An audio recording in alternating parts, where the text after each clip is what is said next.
Thank you for downloading the Beacon Podcast. Today's episode is about government structure. Are you curious about government structure? I know I am. We have quite a few gems in place. We hope you enjoy. Sit back, relax, and enjoy yourself. The Beacon Podcast. They haven't succeeded in getting the guns out of the hands of the American people, nor have they succeeded in taking our freedoms away. In fact, there's been a great awakening in this country and a big backlash against these Marxist, communist, puke-faced, lying, subversive, Nazi, jackbooted Gestapo thugs that is gaining momentum.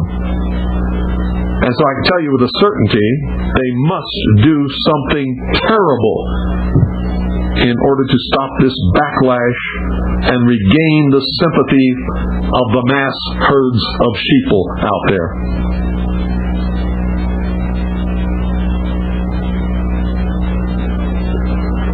And I'm telling you, one of the things that will give us the moral high ground and will begin civil war is the day that they begin declaring martial law across this country, taking guns out of the hands of the American people and rounding up American patriots. The war will start on that day. On that day. And there will be a war in this country, a civil war to restore, not a revolution, but a civil war to restore constitutional Republican government. Now, at the same time that that's going on, communist and Marxist underground forces will begin, or try to begin, a revolution in order to institute a Marxist, socialist, or communist government as a result of the Civil War. So we, patriots, will be fighting on two fronts. On two fronts. And you'd better understand which side you're going to be on. Restoration, revolution, or tyranny. I'll be fighting with the forces of restoration, and so should you better be.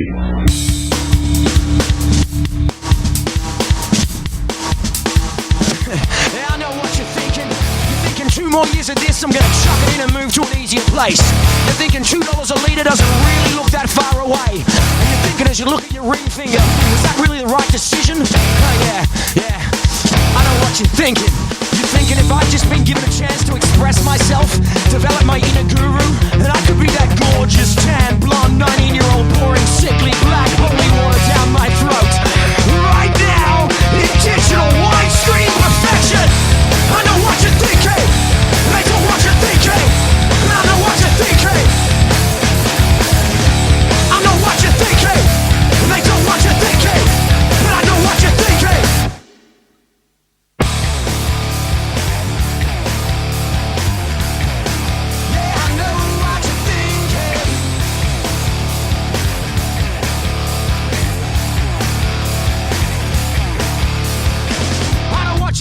You're thinking blah blah, another newspaper headline. I know what you're thinking if only I'd had a little more time.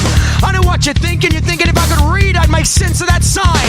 Oh yeah, I know what you're thinking. You're thinking if he said yes and then we said no and they went and did it anyway, then we must have no choice at all, right? Well, you're wrong. You gotta soup it up and walk tall, yeah. You wanna get there? It's just not working, is it? Well, we know what you're thinking. You try to hide your eyes, think light of all the lies, but I know just what you're thinking. You coldly tie your ties and run away from surprise. I know what you're thinking. Yeah, I know what you're thinking. Yeah. Yeah, I know what you're thinking. I know what you're thinking. You're thinking this looks just as bad here in the shop as it did in the catalog. As you look in your This song is a jam. This guy's getting it. No me, no ever. He says,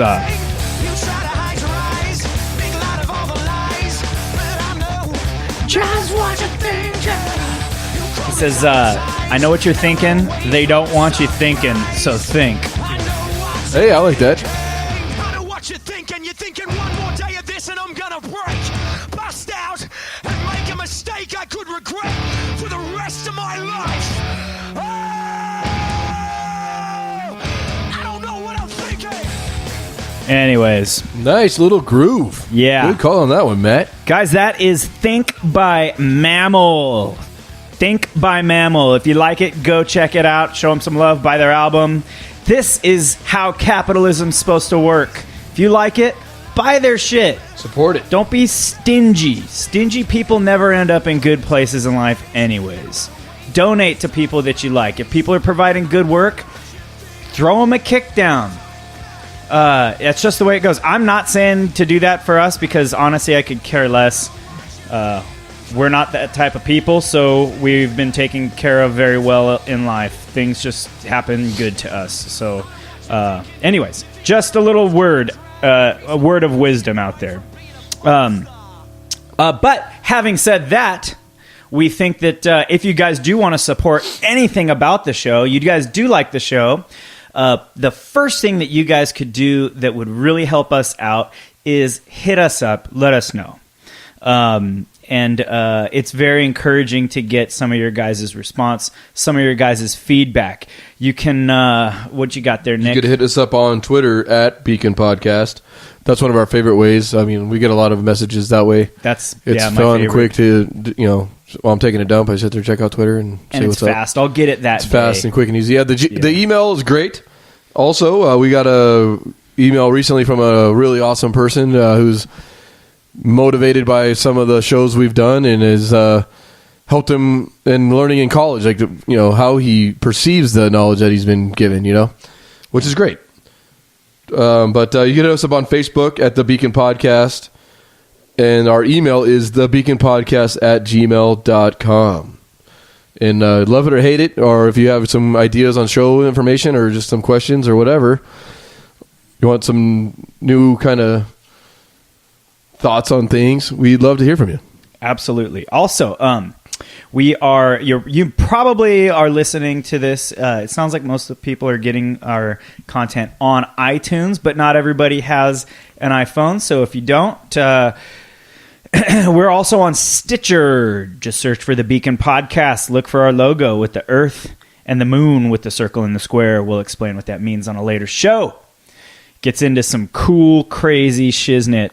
Also, it has come to our attention that on iTunes and Stitcher, our shows earlier than our episode, I think number 13 or 14, are unavailable. So until we get that kink worked out, if you guys want to hear the shows previous to that, and there's great shows, we always refer to our money monopoly show. We always refer to our Socialist Utopian Delusion show because they are foundational in a lot of the knowledge that we need you guys to have as we move forward with we progress upon our knowledge. If you guys want to get those other shows, you can still get them on your home computer. You can get them on your smartphone, your tablet, just as easy. Just go to your web browser and enter in The Beacon Podcast at blogspot.com. And you will get our blog. And on our blog is playable versions of all of our shows. And if that doesn't work for some reason, go to feeds.feedburner.com/The Beacon Podcast. I'll repeat both those. The first one was The Beacon Podcast at blogspot.com. The second one was feeds.feedburner.com/The Beacon Podcast. It's also come to our attention that Facebook is starting to, and Twitter are starting to censor their content. And so we have multiple avenues that our content can get out there. So we want you guys to know early before shit gets too crazy, because if history's any indicator, shit's going to get crazy. Now I feel like a dick for promoting Twitter. Well, it still works. Ours still works. But there's a new website coming out similar to Twitter, right? A new app. There is. It's called Gab. And we were thinking about trying that out. Yeah, I'm going to actually, I should put that on my list of things to do this week.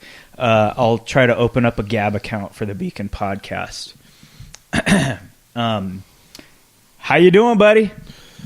Doing great. Holidays are over. Well, we have one more left. We have New Year's, but it comes by quick, don't it? I'm just thinking about all this food I ate. I think I need to have a few more salads for a couple days here. My stomach, gained some weight, dude. I've had so much red meat; it's not even funny. Yeah, same here. Red meat, but it's bomb. I love it. I had a grass-fed, grain-finished boar's head ribeye this afternoon. That the whole thing tasted like butter, man. Where'd you get that from? There's a Ben's Corner, like meadery. Oh, okay. On the corner there, and they have that type of. What's meat. grain finish mean? They eat grain before they kill them. So there's a lot of modern agriculture.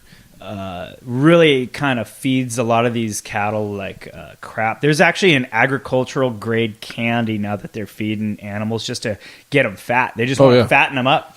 The problem is they get health problems, and those health problems, a lot of those genetic markers they're in the meat. Then because they're sick, they have to give them antibiotics. They end up giving them hormones to make them bigger. And then there's this big cascade of health issues where if it's a healthy cow for all of its life, you don't have that problem. They're supposed to eat grass. Mm-hmm. They're grazing natural animals. Yeah. And so if you have them out in the sun and you give them good, healthy grass that haven't been fertilized and that kind of stuff, they're going to be healthy cows.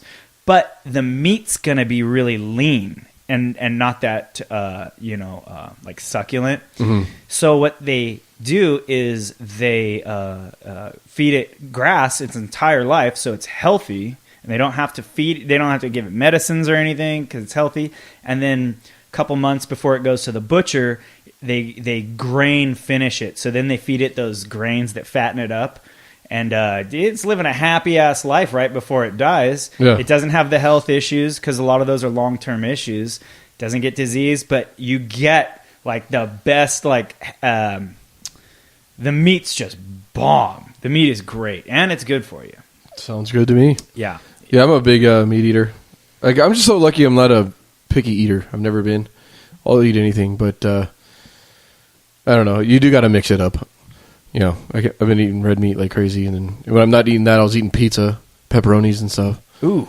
So my stomach's hating me right now. So Nick has to jam out to the restroom. Yeah, if you're a door slam quickly. When he sends me the hand signal, I'll take a quick break. I'm like, we gotta go. Have you ever seen that video online? Speaking of cows, real quick, it's milk in reverse from the table to the udder.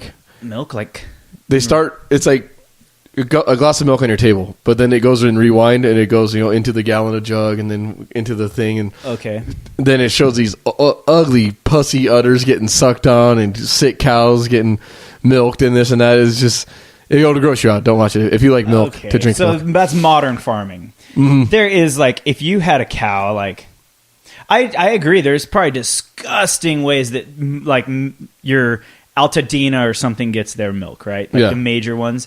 But that's another thing that we're trying to do. Not with the Beacon podcast, everything's got to get localized. Not just governmental structure and power, political power should get localized, done on the local level. But so should our eating. Yeah. Everything should go back local. And if they do that, you're not going to have big, huge, 1,000-acre farms that just grab cows by the neck and put them into a udder extractor or whatever. Yeah, that's hell, and we should not put up with that.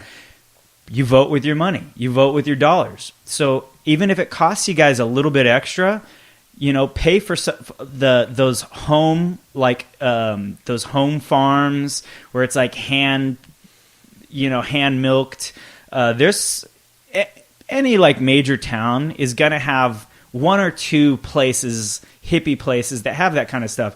I love that kind of food, and I think it's a lot better for you. I think it treats your body better, your brain better.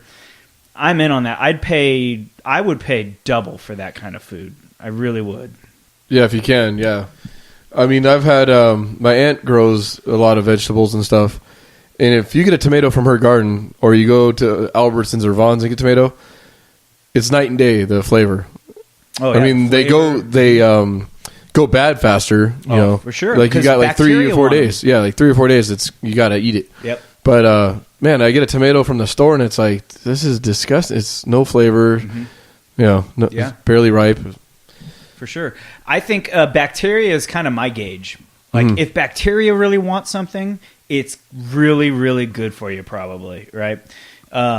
Like, if there was 2 pools of water in the African Serengeti, and one pool of water had a bunch of animals in it, and one pool of water didn't have any animals in it, which one would you want to drink out of?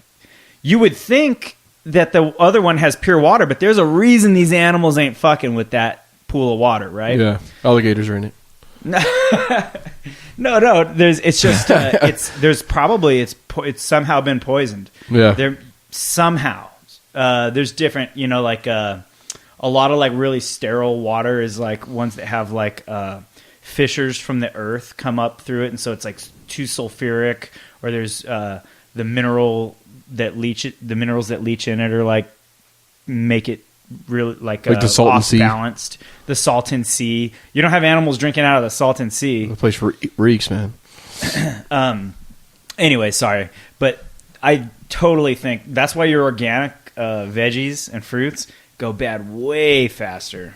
Oh yeah, like, it's right after you pick them off the plant. It's dying. It's dying. Bacteria are like, ooh, this is some bomb ass food. Let's get some nutrients.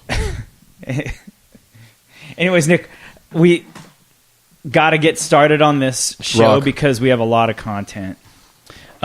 This show, guys, is about governmental structure, and the purpose for doing this show is because, kind of like we've done in the past, is in order to build into certain ideas, they'll get a little bit complex, but you can't look around and understand the world that you live in if you do not understand some of these complex ideas.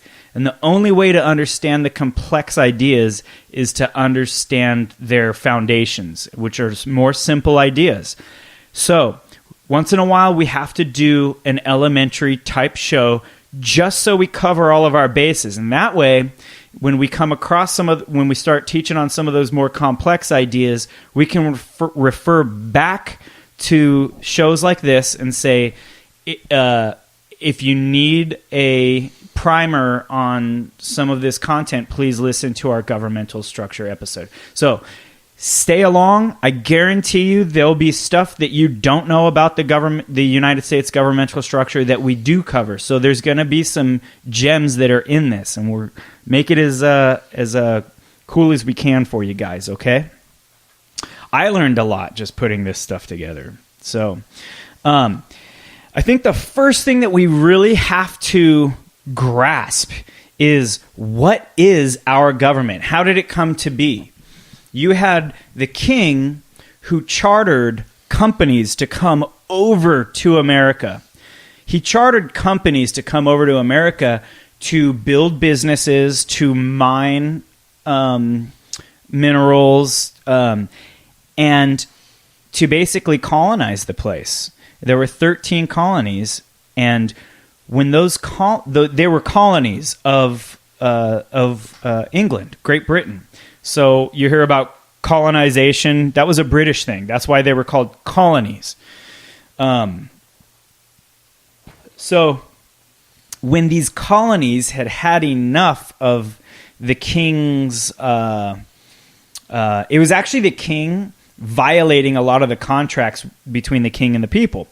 And then we'll do another show on that, but that goes back 1,000 years from that, and we can't talk about that this episode. But if you guys want to know about that 1,000 years, look up a woman named Chris Ann Hall, and she has a lecture on YouTube called "The Genealogy of the Constitution," where she gets into the 1,000 years before our Bill of Rights was signed, and it talks about the contracts that the people started to have with the king, and how, the Magna Carta, and how when the king started violating these principles with the people could petition the king and say, you fucked up on this, you fucked up on that, we didn't get our religious freedom here.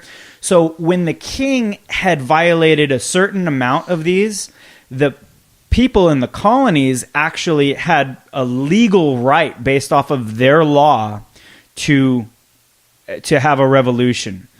And so the states, they got together and they said, okay, this king's been screwing up too much. Actually, the first version of what they did was a loose-knit conglomeration between all of them, and it was called the Articles of Confederation. And they felt... actually, the first thing that they did was the Declaration of Independence. And the Declaration of Independence was like, all right, we're done. You're not fucking with us anymore. And it was a declaration. Hey, we are free men. You violated your contract. So when you read the Declaration of Independence, it's not long. But when you read it with that knowledge in mind. And it's really beautiful. They say, when a government, is tyrannical, then it's the people's duty to rise up and cast off its oppressors. And so after that, they had the Articles of Confederation, which made a loose confederation between the states. But as England decided to mount an attack against America because of that Declaration of Independence, they felt like they needed a stronger confederation, which is when the Constitution comes into play. Okay? So that's kind of some interesting history that most of the time people hear these documents as being synonymous, but there's a timeline that they actually happened. So the states got together and they signed a compact.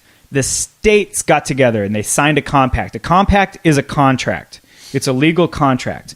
That legal contract made the federal government. They got together and they made the federal government. The federal government's jurisdiction was limited to 10 square miles. That's called Washington, D.C. And they can legislate whatever the fuck they want in those 10 square miles. People don't know this. They can't legislate whatever they want nationally in the states because the states own their own states. Each state became its own country. Actually, a state back then was the name for a country. Germany was a state. France was a state. Germany wasn't a state yet. France was a state. England was a state. So Georgia was a state. Florida was a state. They were their own countries. They formed a union, which is like the European Union or something like that. So think of it like that. Does that make sense? Totally. Any questions there? But it's a different way of looking at it than what we've been taught, right? We haven't been taught really anything regarding that. No, the way we've been taught is, these old dudes came off a boat and they wrote this paperwork, and one of them had syphilis and the other one fucked slaves, and that's it. And that's it. Yeah, but they're geniuses. So, Article 1, Section 8, and like to fly kites. Yeah, and like to fly kites. Yeah. Article 1, 4th grade version: syphilis and kites. Section 8, Clause 17 is proof.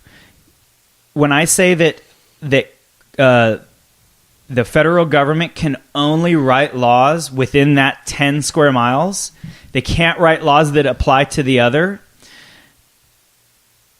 I shouldn't say that. They can write laws that apply to the states if those laws follow the Constitution.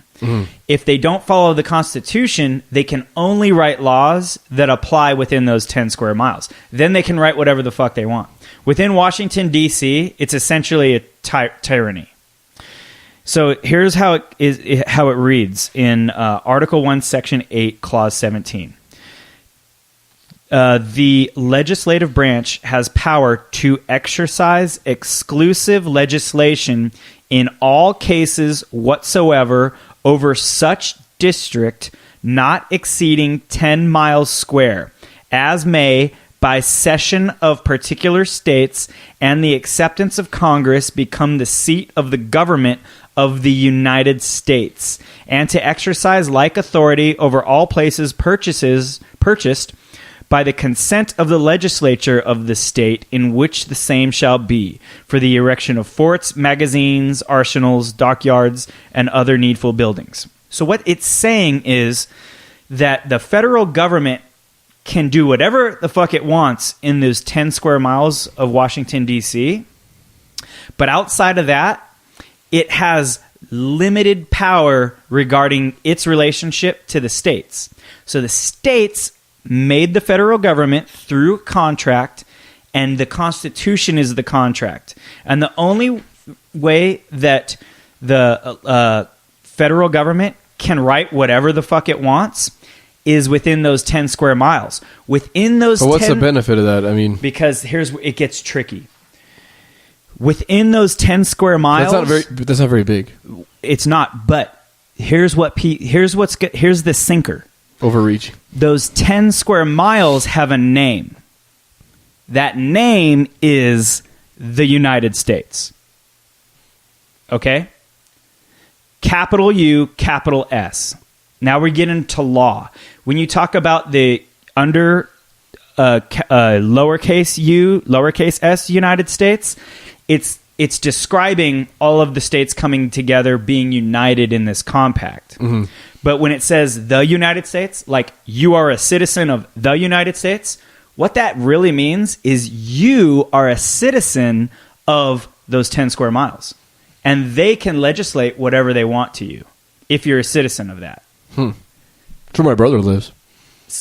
Well, so a lot of people don't know this stuff. That's crazy. It gets crazy then, and people wonder how they have the right to violate some of your Bill of Rights. That's one of the ways that they've taken power. So, in certain cases, states allowed the federal government to control over certain things. Everything else, when the federal government writes a law that applies to the states and is against the Constitution, it's actually null and void. Okay. So, do you not have constitution, like your rights in those 10 square miles? You don't have constitutional rights, or unless they give them to you. That is not a state. It's an independent plot of land. It has its own constitution. It does not have a Bill of Rights. Yeah, I've heard that before. It has its own constitution. It's its own. Yeah. So, but we got to start thinking of this stuff correctly in order to have a proper perspective on how our country's run. Okay. Mm-hmm. So, as a guarantee to the ratification of the government, what that means is, in order for all the states to vote for this Constitution to be valid, there's a few things that worried a lot of people in when they were forming this document, and they said, in order for us to feel comfortable signing this, we need a Bill of Rights. And so the states crafted the Bill of Rights to become the first 10 amendments.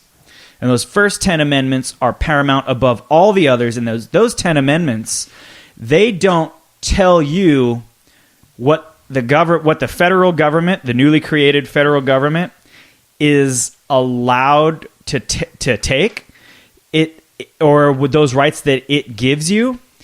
It's declaring your natural rights by virtue of being a human. And some of them say God-given rights, and for the atheists, they say nature's God. Yeah. Whatever nature's God is, those rights. Natural law.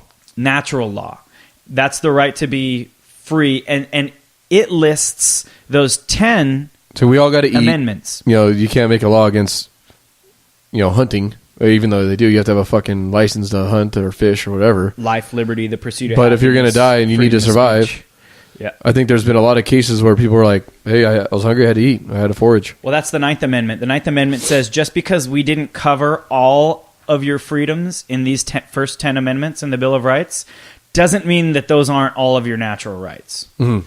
That's the Ninth Amendment. Super important amendment. And don't be a douche. So now that we know that, we can kind of go forward with describing the government structure, because if we just went right into the government structure, it wouldn't make as much sense. Now it makes way more sense having that background. So the first thing we're going to talk about, when they wrote the Constitution, they broke it up into Now, remember, all of this is talking about the federal government. Ultimately, the states have ultimate power.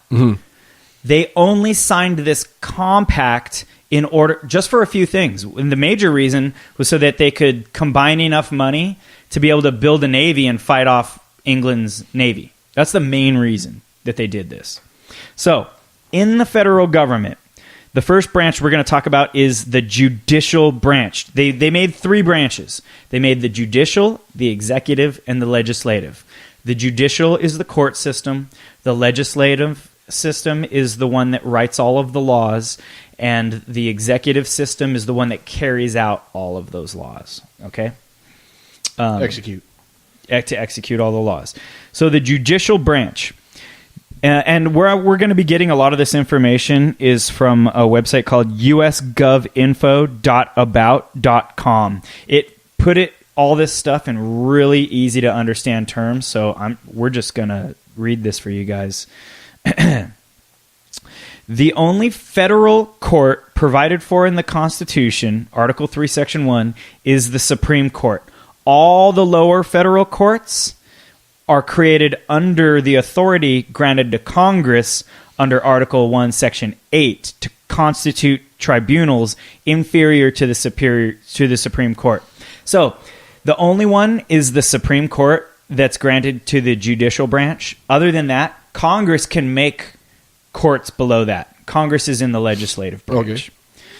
Okay. The Supreme Court justices are appointed by the President of the United States and must be confirmed by a majority vote of the Senate. And that's a simple majority. That's 51%. So in order to become a Supreme Court justice, which is a judge, the Constitution establishes no qualification for Supreme Court justices. Instead, nomination is typically based on the nominee's legal experience and competence, ethics, and position in the political spectrum. In general, nominees share the political ideology of the presidents who appoint them. Their term of office is for life, barring retirement, resignation, or impeachment. Since 1869, the Supreme Court has been comprised of 9 justices, including the Chief Justice of the United States.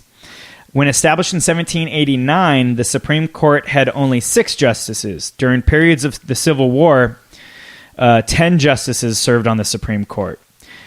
So one of those is the Chief Justice, and sometimes it's incorrectly called the Chief Justice of the Supreme Court, but his real name is the Chief Justice of the United States. We already talked about what the United States was. He presides over the Supreme Court, and he serves as the head of the judicial branch of the federal government. The other 8 justices are officially referred to as associate judges of the Supreme Court. Other duties of the Chief Justice are writing the court opinions, assigning writing court opinions by the associate justices, and serving as the presiding judge in impeachment trials held by the Senate. Senate does the impeachment trials. So the jurisdiction of the Supreme Court. When we start getting into law, you're going to have to know what jurisdiction means. Jurisdiction means an area that court has power over. If it's not in their jurisdiction, they don't have power over it. So there's that it gets a little complicated. We'll get into it. The Supreme Court exercises jurisdiction over cases involving the U.S. Constitution, federal laws, treaties, and maritime affairs. That's affairs that are on the sea.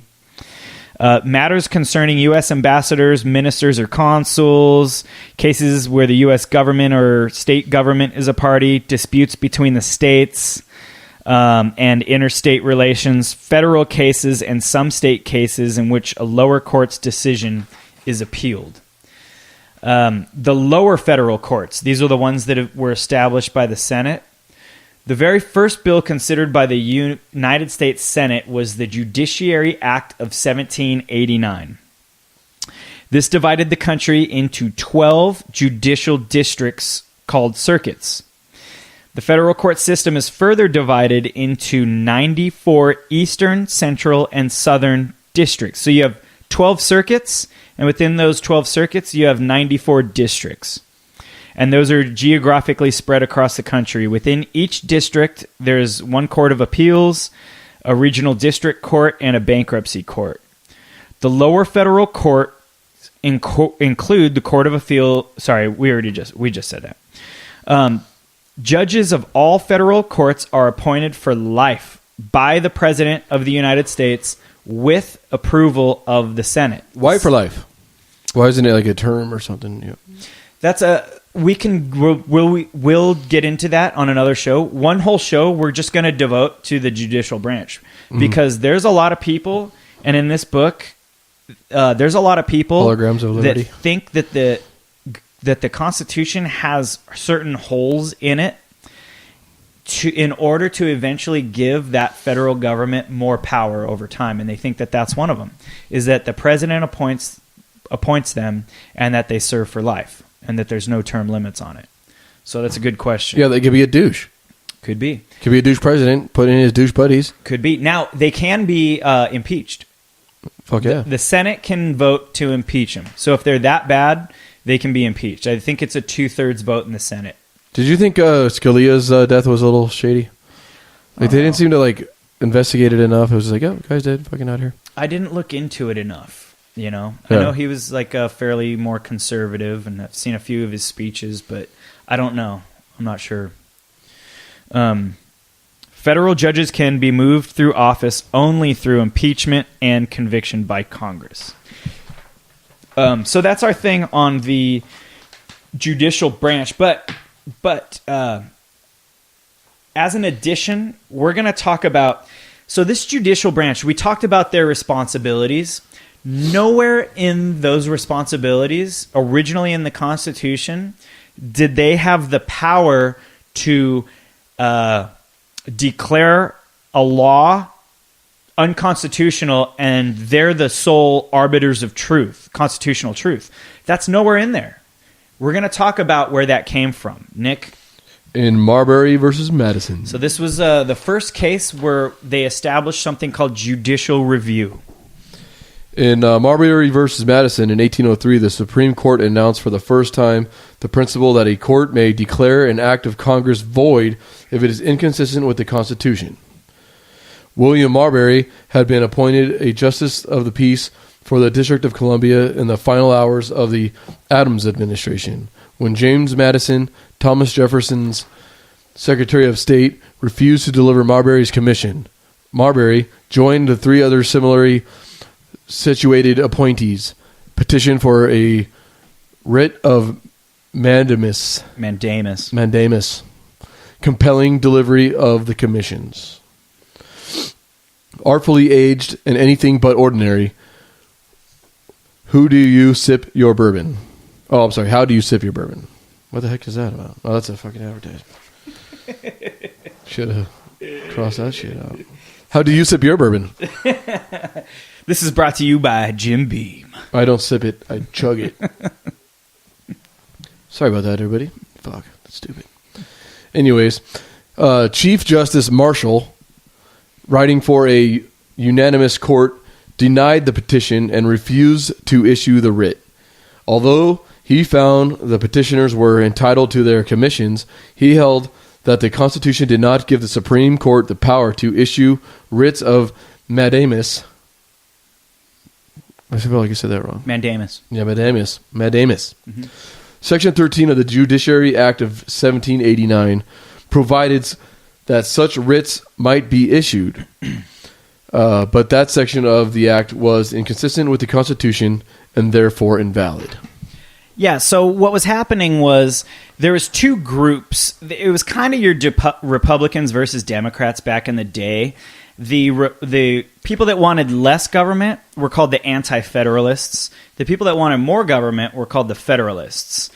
Adams was a Federalist president. He was like a Democrat. He was leaving office because Jefferson had just won, and Jefferson was an Anti-Federalist. Adams, because he knew he was leaving office, he decided to stack the Supreme Court with a bunch of Federalist judges. Yeah. And Marbury was a Federalist judge. And so he was stacking the court with a bunch of Federalist judges. The person that was supposed to give him his commission, which is basically tell him, here you go, you are a judge, was a guy named John Marshall, who, when the administrations changed, he became the Chief Justice of the Superior Court. He left being Secretary of State. He was supposed to give that.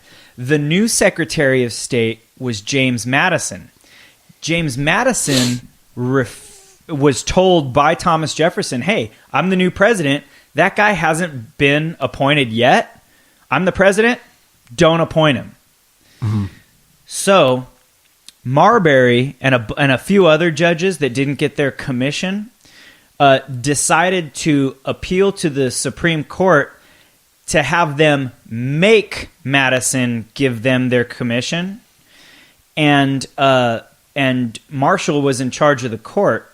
They tried to do it through that writ of mandamus. It's called the writ of mandamus. It's a court order that makes people do something. Okay. John Marshall ended up saying, we can't make him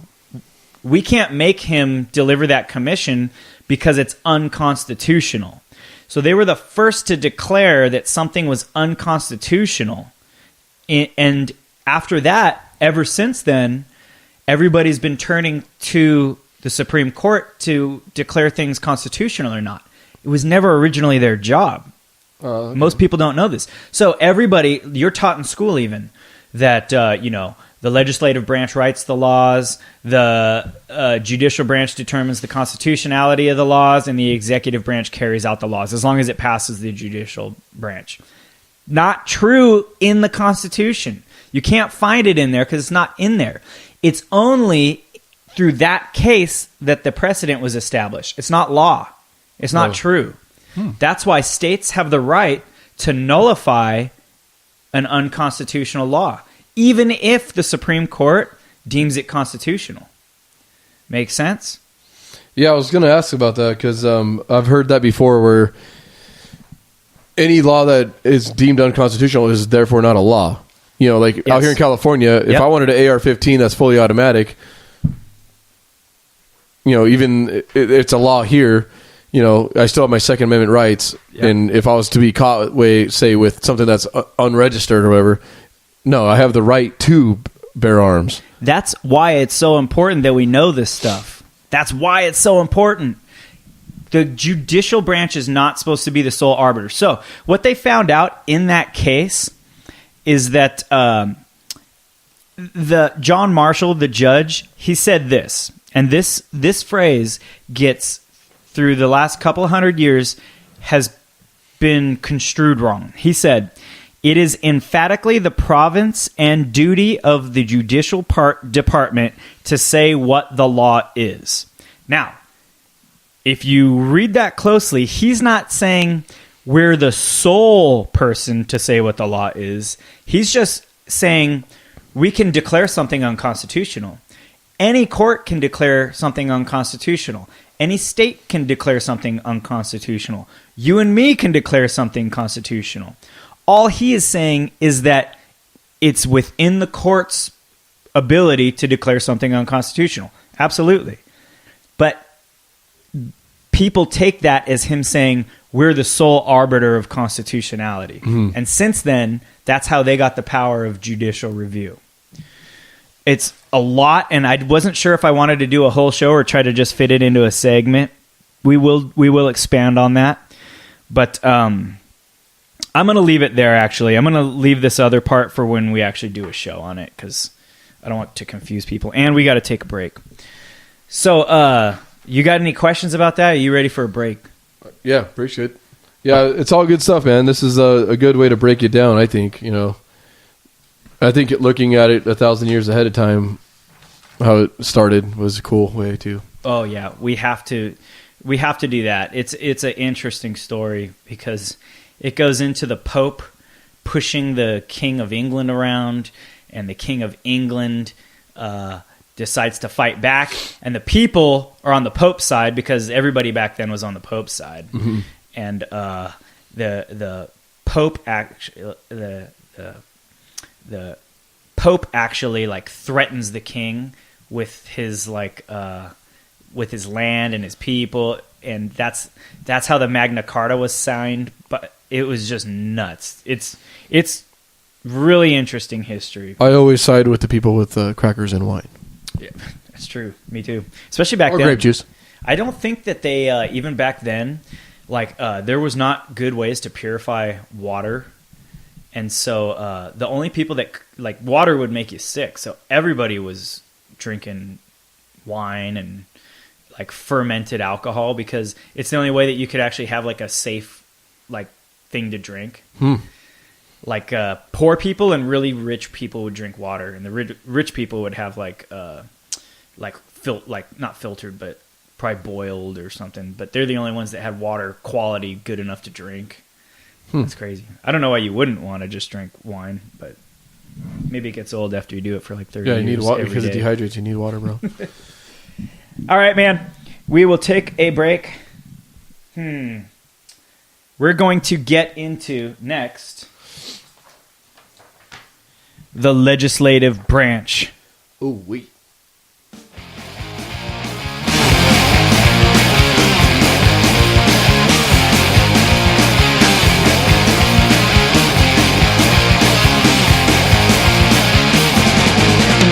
Hey, sit down and listen and they'll tell you when you're wrong. Eradicate but vindicate as progress keeps along. Puritan work ethic maintains its subconscious edge as old glory maintains your consciousness.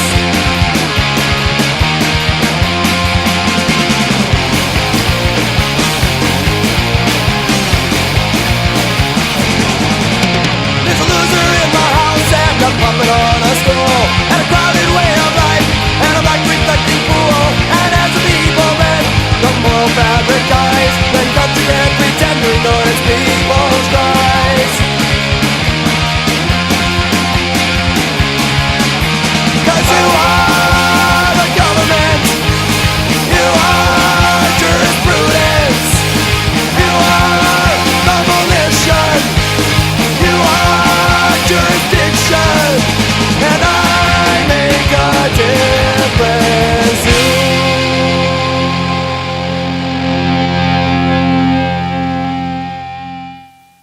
Wow, that was a fast song, fast break. I just looked at the clock. I was like, do I have time to take a piss? No, I don't. So we're going to get right into it. Now we're going to talk about the legislative branch of the government. This is still the federal government.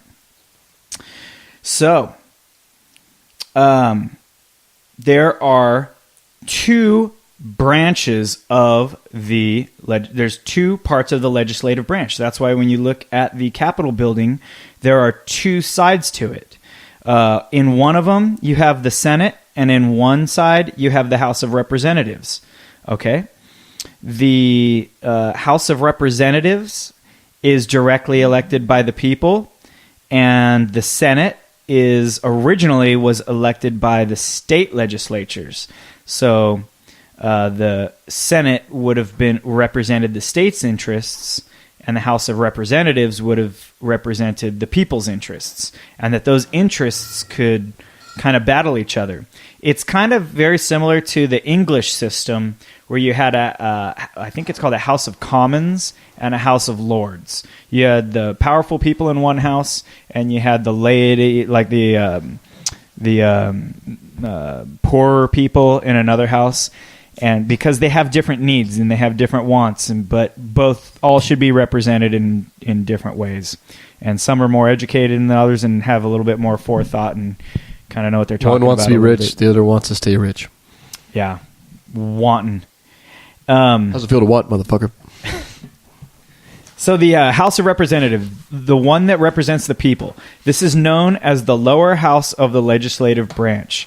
The House of Representatives currently has 435 members. Each member gets one vote on all bills, amendments, and other measures brought before the House. The number of representatives elected from each state is determined by the state's population through the process of apportionment. Each state must have at least one representative. Apportionment is recalculated every 10 years according to the census. The 10-year Would you want that job? Census? Hell no. No, like being the state's representative. Oh yeah, for sure. Yeah, I've thought about it. I'm like, if I wasn't such a goofball, I would definitely do that, and I would just go mainline Constitution every single time. Yeah, Section 2, Article 5, there is a no goofball clause. Damn it. Well, I'm surprised you didn't know that. That's- Started 1,000 years ago.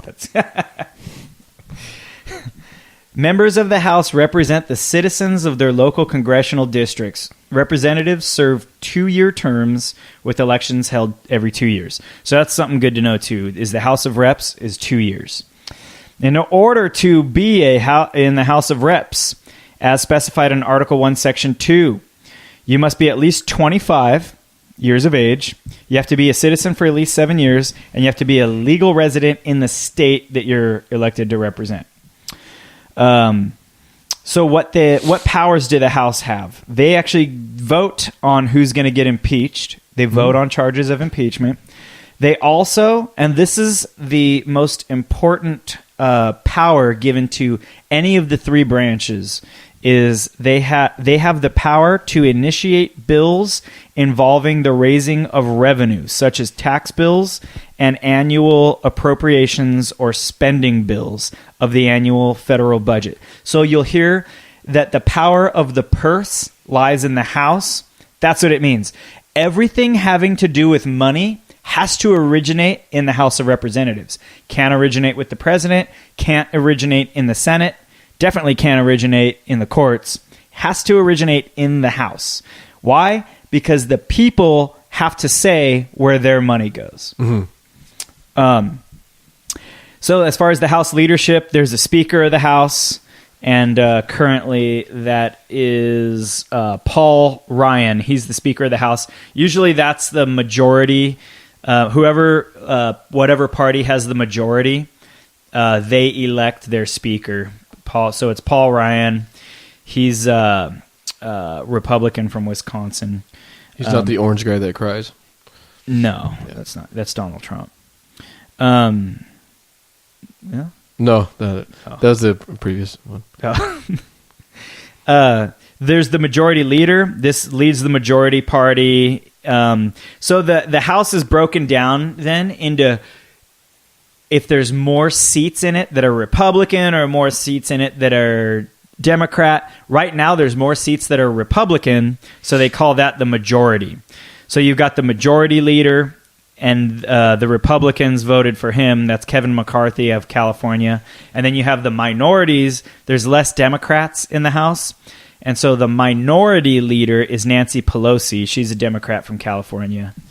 And they have different jobs. I'm not going to get into that because it doesn't really matter. But they basically just kind of schedule floor debates, and they formulate their responses together. And then when they end up going into committees, that's kind of where some of those majority and minority leaders have a bigger part. So that was the House of Representatives. Let's go to the other side of the Capitol building, and that is the U.S. Senate. The U.S. Senate is known as the upper house of the legislative branch. The Senate is currently comprised of 100 senators. You get 2 for each state.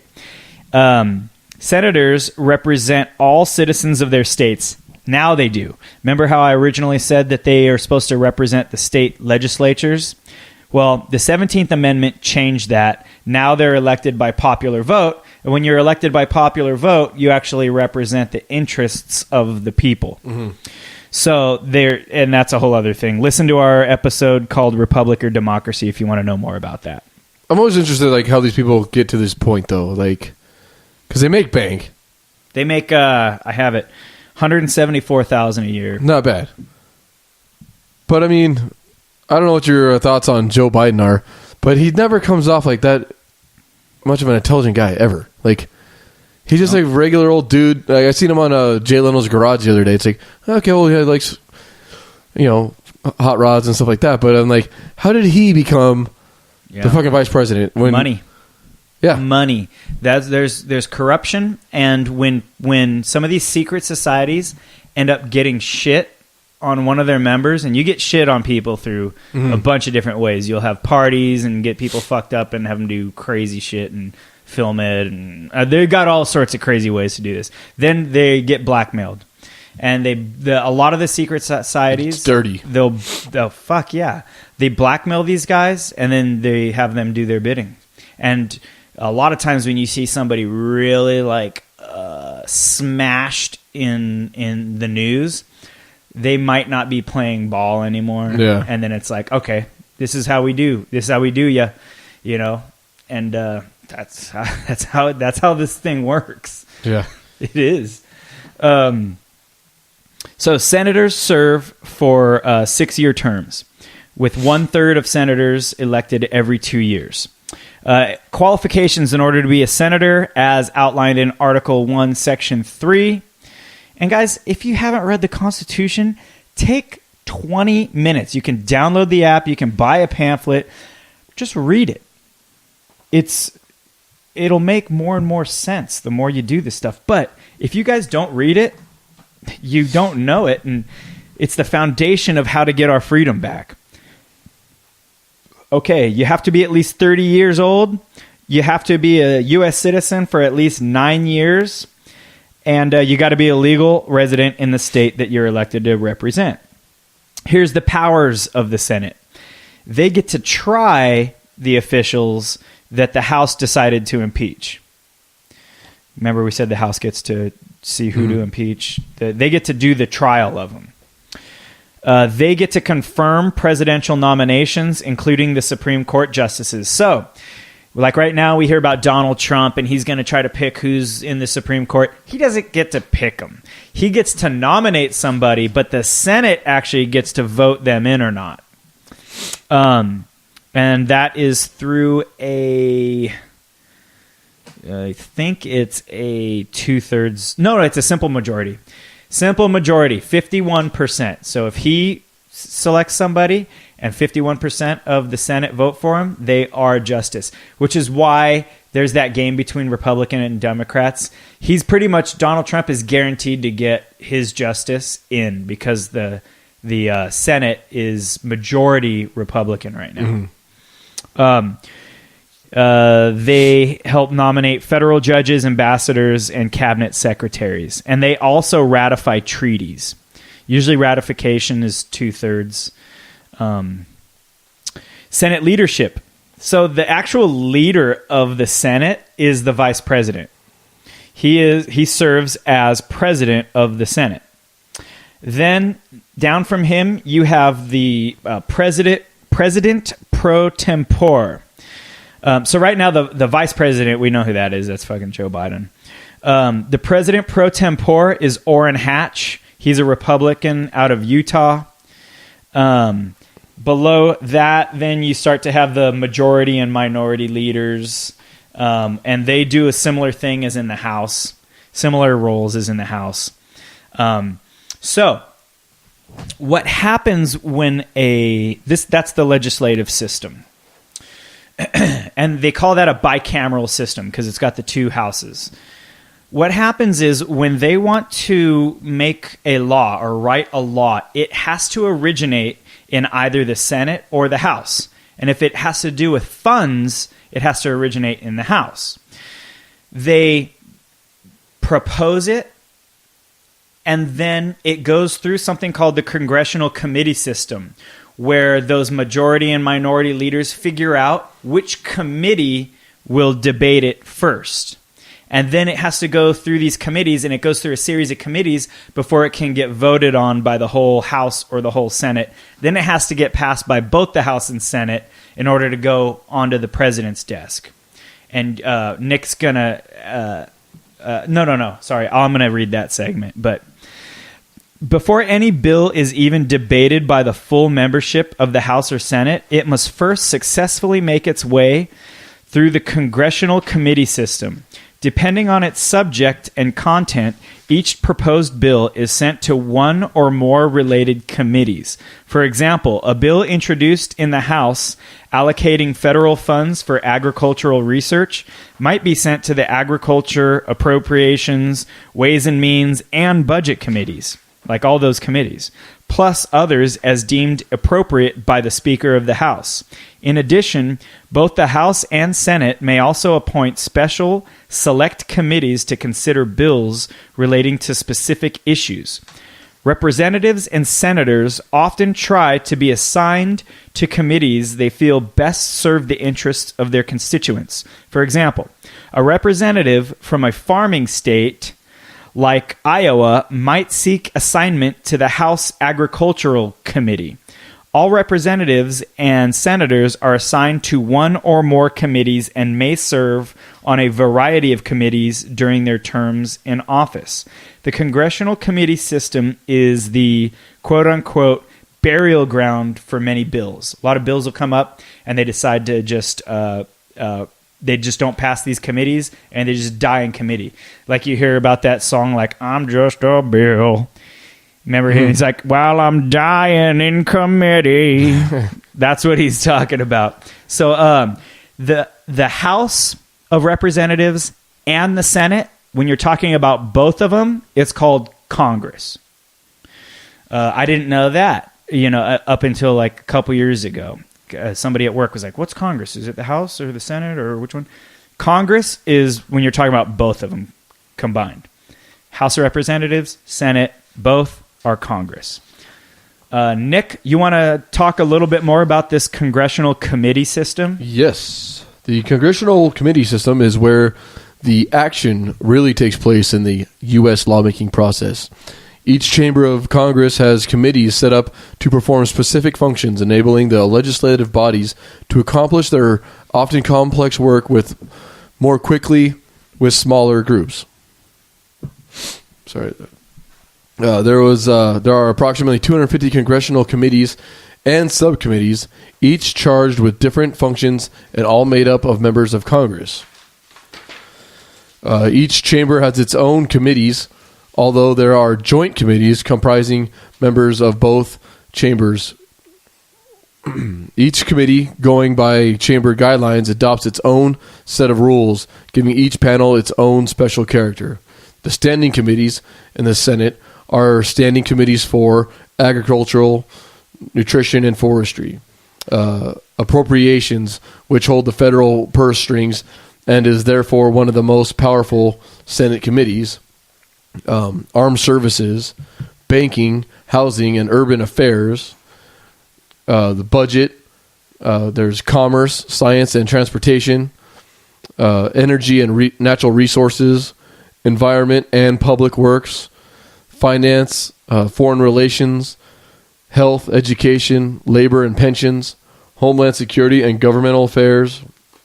And they're also involved in judiciary affairs, rules and administration, small business and entrepreneurship, and also veterans affairs. These standing committees are permanent legislative panels, and their various subcommittees handle the nuts and bolts work of the full committee. The Senate also has 4 select committees charged with more specific tasks: Indian affairs, ethics, intelligence, and aging. These handle housekeeping type functions such as keeping Congress honest or ensuring the fair treatment of American Indians. Committees are chaired by a member of the majority party, often a senior member of Congress. Parties assign their members to specific committees. In the Senate, there is a limit to the number of committees on which one member may serve. While each committee may hire its own staff and appropriate resources as it sees fit, the majority party often controls those decisions. The House of Representatives has several of the same committees as the Senate, like agricultural, appropriations, armed services, the budget, education and labor, also foreign affairs, homeland security, energy and commerce, judiciary, national resources, natural. My nose is clogging up. Science and technology, small business, and veterans affairs. Committees unique to the House include House administration, oversight and government reform, rules, standards of official conduct, transportation and infrastructure, and Ways and Means. This last committee is considered the most influential and sought-after House committee, so powerful that members of this panel cannot serve on any other committees without a special waiver. The panel has jurisdiction over taxation, among other things. That's Ways and Means. So the Ways and Means is the one where a lot of the financial stuff in the House has to originate when it has to do with that. It goes to the Ways and Means Committee. Their areas of interest are printing, taxation, the Library of Congress, and the U.S. economy. Committees in the legislative process. Most congressional committees deal with passing laws. During each 2-year session of Congress, literally thousands of bills are proposed, but only a small percentage is considered for a passage. A bill that is favored often goes through 4 steps in committee. First, executive agencies give written comments on the measure. Second, the committee holds hearings in which witnesses testify and answer questions. Third, the committee tweaks the measure, sometimes with input from non-committee members of Congress. Finally, when the language is agreed upon, the measure is sent to the full chamber for debate. Conference committees, usually composed of standing committee members from the House and Senate who are considered the legislation, also help reconcile one chamber's version of a bill with the others. Not all committees are legislative. Others confirm government appointees such as federal judges, investigate government officials or pressing national issues, or ensure that specific government functions are carried out, like printing government documents or administering the Library of Congress. Nice. So then we understand then how when a bill gets presented in the House or the Senate, it has to go through committees, and the committees all discuss it and kind of vote on it before it can be presented to the full chamber for a full vote. Let's take a quick break. When we come back, we're going to actually describe all the steps in the legislative process, from a bill all the way up to law.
Doesn't it seem like we're sometimes taking one step forward in growth while we're taking 2 steps back into decay? Doesn't it? Absolutely. Speaking of taking 2 steps back into decay, let's talk about the United States legislative process. This is how bills become laws. All All right. Through its constitutionally granted powers, the United States Congress considers thousands of bills each session. I'm sorry, real quick. Sorry. How many more fucking laws do we need around here? If you're a free fucking people, don't kill me. Don't take my shit. Yep. Leave me the fuck alone, and we're all right. Yeah. It's supposed to be tough to get a new law through. It's supposed to be tough. So you see on the news when they're like, yeah, and so-and-so's, the Republicans are holding us up, or the Democrats are holding us up and they're not letting us get our bills through or whatever. It's like, yeah, that's how it's supposed to be, dude. Yeah. You're not just supposed to be able to write 1 billion bills. So, yeah. What do you think about executive order? I mean, that's where we're going to go. I don't want to go off a tangent, but then you got our president just signing off executive orders like it's some motherfucking nothing. That's what this next section of mine is about. Ooh-wee. It's called Legislative Powers of the President of the United States. We will get into that. Well, I mean, and like I said, I don't want to go off on too many tangents, but like people are freaking the fuck out about Hillary or Trump. And don't get me wrong, I don't like either. I wasn't not a fan of either one of them either, but it's like the fact that we're afraid that one person has that much fucking power over our lives. Yes. We need to really look in the mirror as a country.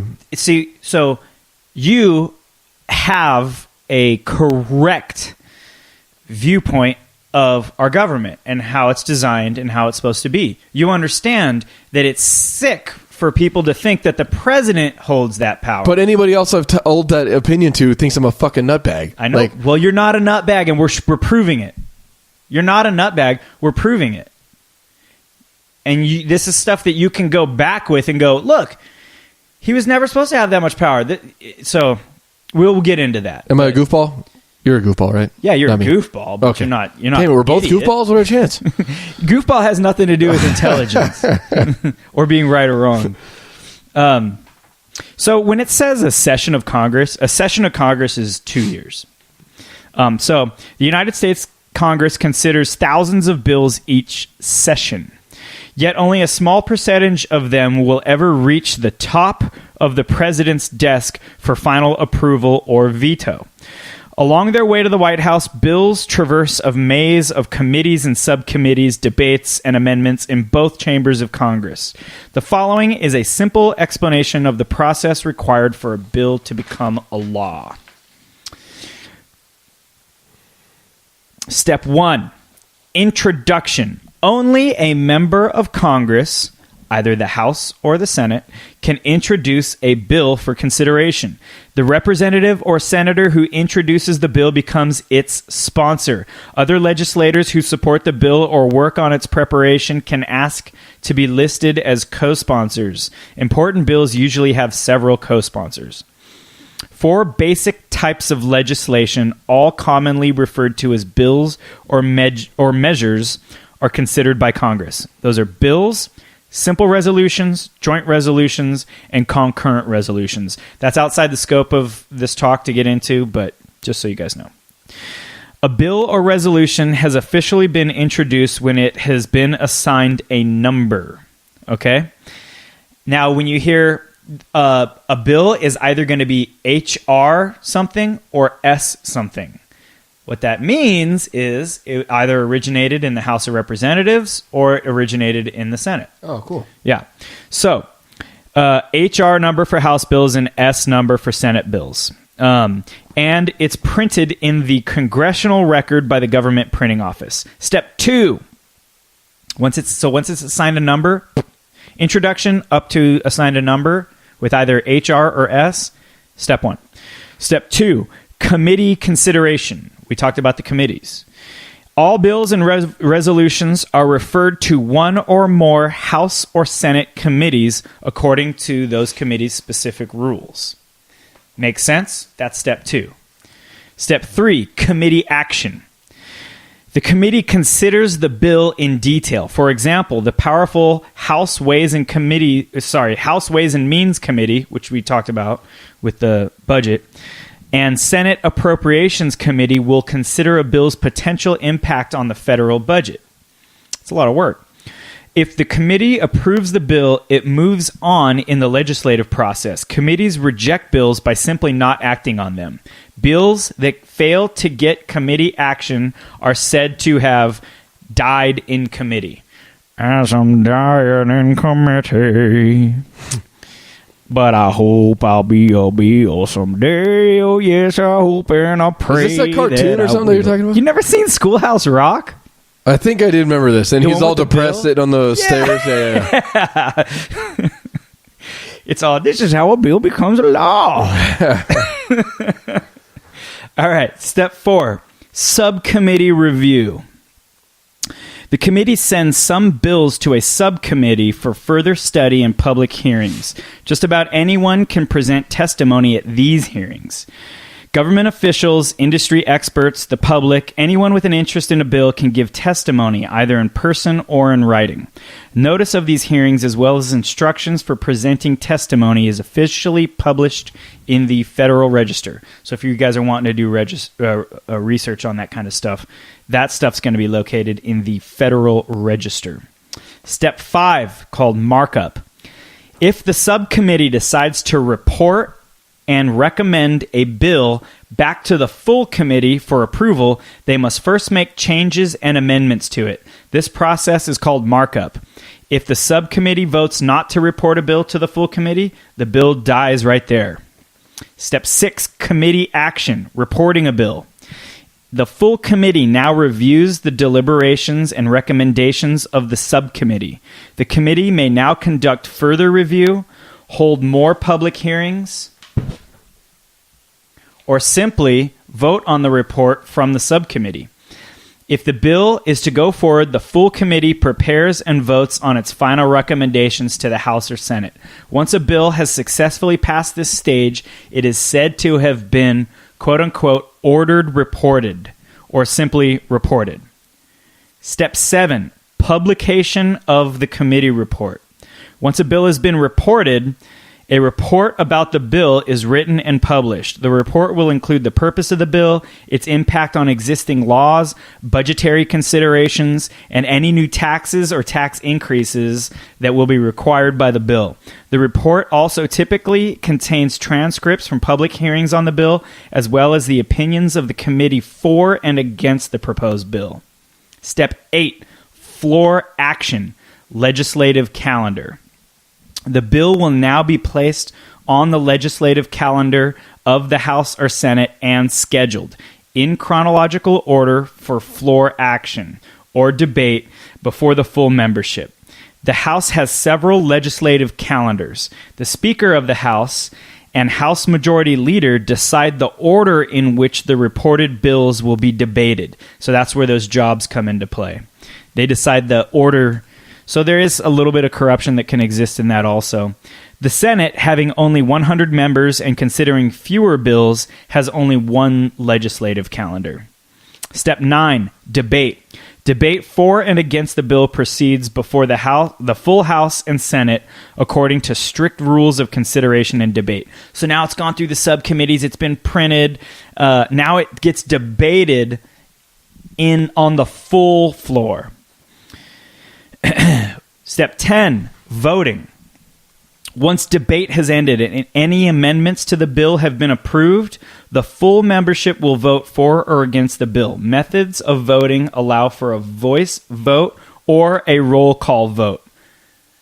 Am I the only one that thinks voice vote is fucking stupid? Have you ever seen those? Yeah, because I think you're gonna be more appealed to like, well, everyone else said it's good. I think. Not just that. Have you seen them done? On C-SPAN, they'll be like, okay, this is going to be a voice vote. Say aye. I'll say this, say yay. And it'll be like, Ray. I'll say nay. Ray. Okay, nay's got the vote. Yay's got the vote. Yeah, have you seen It's them? almost exactly the same. Dude, yeah. and I'm like, that's the dumb. You got to be kidding me on that one. But that's Yeah, can you count that? Yeah, that's. so. Unless they have like a speaker like that can tell you who's got if there's more or It should all louder. be roll call votes. A vote is a vote. It shouldn't. How loud you scream should not matter, right? Yeah. That's just one of the things I thought was kind of silly. Step 11, the bill is referred to the other chamber. So if it arose in the House, then it gets referred, if it passes, it gets referred to the Senate. If it arose in the Senate and it passes, it gets referred to the House. Bills approved by one chamber of Congress, House or Senate, are now sent to the other chamber where they will follow pretty much the same track of committee to debate to vote. The other chamber may approve, reject, ignore, or amend the bill. This other one is step 12. This is called the conference committee. I didn't know about this. If the second chamber to consider a bill changes it significantly, a conference committee made up of members of both chambers will be formed. The conference committee works to reconcile differences between the Senate and House versions of the bill. If the committee cannot agree, the bill simply dies. If the committee does agree on a compromise version of the bill, they prepare a report detailing the changes they've proposed. Both the House and Senate must approve the report of the conference committee, or the bill will be sent back to them for further work. A lot of work getting these bills done. Step 13, final action, enrollment. Once both the House and Senate have approved the bill in identical form, it becomes enrolled and sent to the President of the United States. The President may sign the bill into law. The President can also take no action on the bill for 10 days while Congress is in session, and the bill will automatically become law. If the President is opposed to the bill, he can veto it. If he takes no action, veto it is basically he denies it. If he takes no action on the bill for 10 days after Congress has adjourned their second session, the bill dies. This is called a pocket veto. So let me describe this. That gets a little confusing, right? Yeah, he doesn't have to sign shit. He doesn't have to dog it or sign anything. He just, by it being, by not addressing it, it vetoes it. It's tricky. The president can either sign the bill into law or veto it. So it either becomes a bill or ignore it after a certain absence. And there's two things that he can do if he ignores it. If he ignores it and Congress is in session, then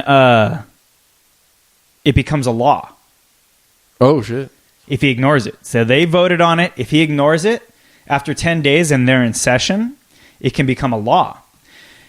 If he ignores it and they're out of session, it doesn't become a law, and that's called a pocket veto. So that's crazy. Yeah, that's just kind of a trick in the law. Like you might see on the news, a pocket veto. That's when he ignores it, but Congress is adjourned. So he may... be playing golf or on vacation. He like 30 fucking vacations. He may. So Congress, it behooves Congress to pass laws when they know he'll be able to be in office to sign it, and if he's being a stickler and he doesn't want to sign it, he can wait till they're on a recess or around Christmas time or they stay in session. Oh, okay. If they stay in session and they're getting paid by the hour or what? It becomes law. And what they want goes. There's a bunch of different ways to kind of play that. Yeah, but I mean, they're getting paid salary, right? Yeah. Okay.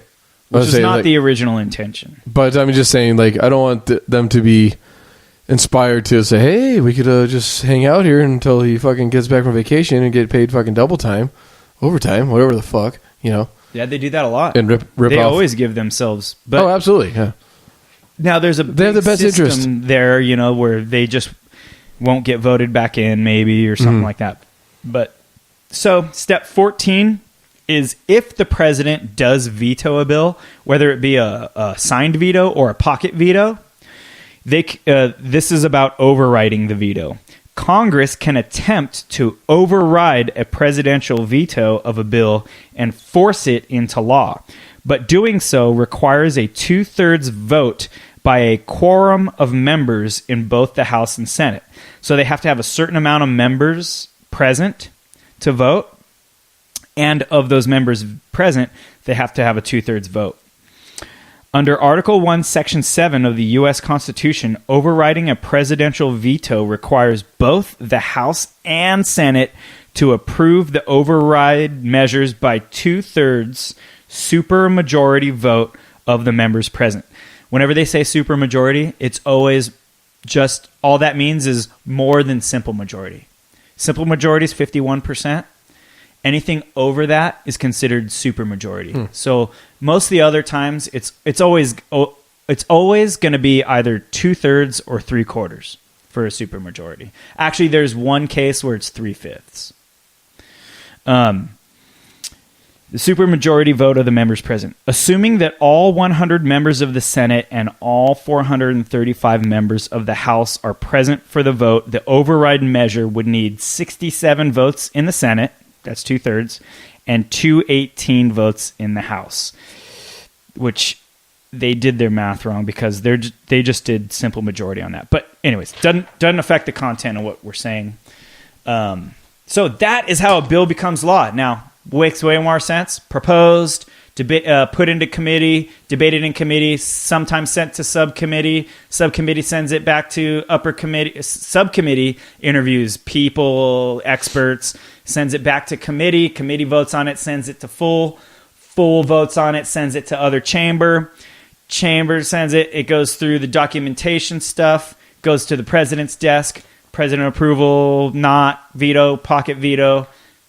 Possible override of veto. Boom. That's how it becomes. Pretty cool. You want to take a break or you want to get into your section? We got a few sections left. I was just thinking about it. It'd be funny to be the guy on the fence about something, 51% or whatever. Oh, yeah. And how many times they'd probably be like, God damn it, Carl! You fucking said you were going to vote for our shit. Like one guy, it all come down to one person's just going, You asked if I would like to be on the House. That's why I would love to be that guy. Because I would always be the one being against everybody else, especially nowadays. Yeah. Especially nowadays. I'd be like, doesn't follow the Constitution, and guarantee you, if you guys follow this through, it's going to make shit worse. I'd be like I'd just get a Target little buzzer. That'd be cool. I don't know. Yeah, but we need more people that are just willing to get in there and say, no, like, what the fuck government's are we doing? grown enough. Yeah, no. Exactly. Unless it's a law that takes away from other laws, then I'd vote yes for it, probably.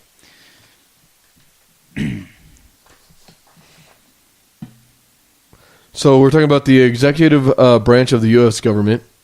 The President of the United States, where the buck really does stop. The President of the United States is ultimately responsible for all aspects of the federal government and for the government's successes or failures in fulfilling its responsibilities to the American people. So that goes back to what we were saying earlier. I guess I was fucking wrong. I mean, one person can make a fucking big difference. And I mean, it's scary. Like, it's not a government of the people. He's got certain powers. He's got certain powers. Qualifications. As specified in Article 2, Section 1 of the Constitution, the President must be at least 35 years of age. Hey, yeah, I can do that. Yeah. Mm-hmm. 35, I can buy. Must be a natural-born U.S. citizen. I was born natural. There's actually a definition to that. That means that your parents have to be U.S. citizens. Both. And fucked missionary style. That's more natural. That cracked me up right there. Yeah. Good job. Not in a car. Must have been a resident of the United States for at least 14 years.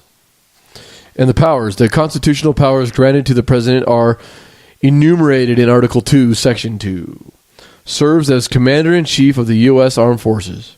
Signs bills passed by Congress into law or vetoes them. Makes treaties with foreign nations. Requires the approval of the Senate. That requires that. Appoints Supreme Court justices, lower federal court justices, ambassadors, and cabinet secretaries with the approval of the Senate. Delivers an annual State of the Union message to a joint session of Congress, which is always amazing. That's both houses. A joint session of Congress is both houses in Congress. Folks. Oversees the enforcement of all federal laws and regulations. Sure he does. Can grant pardons and reprieves, for all federal crimes except in cases of impeachment. Now, pardons and reprieves for all federal crimes. Federal. Not state crimes. Turkeys are committing a lot of crazy crimes. You know, there's He's fucking county turkeys. crimes, there's state crimes. He can do only the federal ones. That goes to say because he doesn't have 10 square miles. Yeah, exactly. Legislative power and influence. While the founding fathers intended that the president exercise very limited control over the actions of Congress, mainly the approval or vetoing of bills, presidents have historically assumed more significant power and influence over the legislative process. Many presidents actively set the nation's legislative agenda during their terms of office.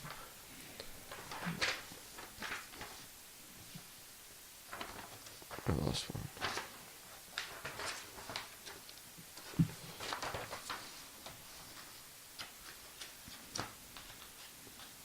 It's just funny, like, our president now, none of this really seems to... No. Yeah. Yeah, really, you're paying attention to so much shit. You're on the golf course fucking every day. Whatever. That's going to be like an extension on this episode. We're going to kind of talk about some of the perversions that have happened in this original system. Hey, I'm going to hang out with fucking Kim and Kanye, motherfucker. More important things to do. We got to prioritize. Kobe. For example, President Obama's directive for the passage of health care reform legislation. When they sign bills, presidents can issue signing statements that actually modify how the law will be administered. Presidents can issue executive orders, which have the full effect of law and are directed to federal agencies that are charged with carrying out the orders. Examples include Franklin D. Roosevelt's executive order for the internment of Japanese Americans after the attack on Pearl Harbor, Harry Truman's integration of the armed forces, and Dwight Eisenhower's order to integrate the nation's schools. Interesting. Electing the president, the Electoral College. That was our last show. Mm-hmm. Should we hit that or? No, we don't have to. That's our last show. If you guys want to know about check out the Electoral College. You have electors. You just go take time off work and get a sticker and put it and make sure you tell everybody. Put it on your coffee cup and put it on Instagram that you voted. That's what everybody does. Be proud. You did your. You got a sticker, motherfucker. You did your civic duty. You have electors for that. So funny. People are keep your ass. I voted. They remind me of Ralphie on. You can't say shit because if you don't vote, you don't have a voice. So how can you complain if you don't vote? I'm like, you know what? I could not have. I did vote, but I could not have voted. And guess what? I still have a motherfucking voice because look what I'm doing. We got a fucking podcast. Yeah. We got a voice. How dare people? Removal from office. Impeachment. If you get your dick sucked, you're getting impeached. Doesn't say that, actually. Under Article 2, Section 4 of the Constitution, the President, Vice President, and federal judges can be removed from office through the process of impeachment. The Constitution stipulates that conviction of treason, bribery, or other high crimes and misdemeanors represent justification for impeachment. Awesome. I think we can skip the rest of that impeachment thing. Yeah. Yeah. But, I mean, I don't know. I think we should be more vigilant of it as a society. Like, that it should be a widely done thing. Now, whose job is it? It's the House's job to originate impeachment. It's the Senate's job to try it. So when we say Hillary Clinton should have been impeached, where does the responsibility lie? It relies on Congress. Congress fucked up and they've abdicated their responsibility. You know, they can actually still impeach her after the fact. And what it would do... She couldn't hold office anymore. She couldn't be a political... It would keep her from holding office in the future. She wouldn't be a or thorn any in our side anymore. Yeah. Yep. All right. So we're going to go through the... You want to go through the vice president? I think the only important thing that we really got to talk about the vice president, which is kind of interesting, is that originally in the Constitution, the vice president was the second popular vote, the second vote in the electoral So it would be Hillary and Donald right now. Hillary would be vice president. Yeah, that's hilarious. Essentially, yeah. Hillary would be vice president. The 12th Amendment changed that. And it required that they run separate. You run a candidacy for president, and then you run a candidacy for vice president. You hold elections for each. And but one thing that's weird, and that they stopped ever since Franklin D. Roosevelt and World War II changed the face of the nation for the worse. He just appointed his vice president. They didn't hold an election, a separate election. The 12th Amendment, which still holds to this day, says you're supposed to have two different elections, one for president, one for vice president. We don't do that now. No, now, yeah. he just gets to appoint him, and then everybody votes for the couple of them, right? Yeah. It's another way that we've fucked up the system. Damn it. So, you could talk about the powers of the vice president. The presidential succession? So the powers of the vice president, we talked, he presides over the Senate, and in the line of presidential succession, he becomes president if the president dies. Get into presidential succession. Presidential succession is the system of presidential succession provides a simple... I'm sorry. The system of presidential succession provides a simple and rapid method of filling the office of president in the event of the president's death or inability to serve. The method of presidential succession takes authority from Article 2, Section 1 of the Constitution, the 20th and 25th Amendments, and the Presidential Succession Law of 1947. The current order of presidential succession We is... can just do maybe like 6 or 7 of these, because this is the whole succession. If the president dies, who it goes down to, and it goes through his cabinet at the very end of it. Yeah. So it's basically vice president, speaker of the House, president pro tempore of the Senate, and secretary of state, secretary of treasury, secretary of defense, and attorney general. A lot of these sound kind of funny, though. Other than that, it's like, dude, really, like, when is the Secretary of Labor, Agriculture, Commerce. When is the Secretary of Housing and Urban Development going to become president, you know? But Homeland Security's last. Yeah, good. And Veterans Affairs is before that, and then Education. Yeah. So it's just kind of funny. So, yeah.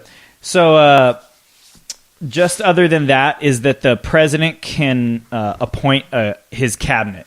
And that's the executive branch is so the by far the most, how it was designed, the most powerful branch was supposed to be the legislative branch. And of those, the most powerful was supposed to be the House. And that represented the people because they have the power of the purse.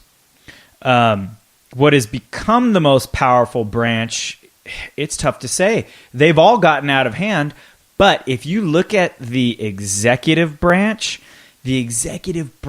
and all of the departments and cabinets directly under the president's control, totally foregoing the legislative process or the judicial process, is insane. He's supposed to have, his cabinet, which is supposed to be 15 executive agencies, but it's gotten out of hand.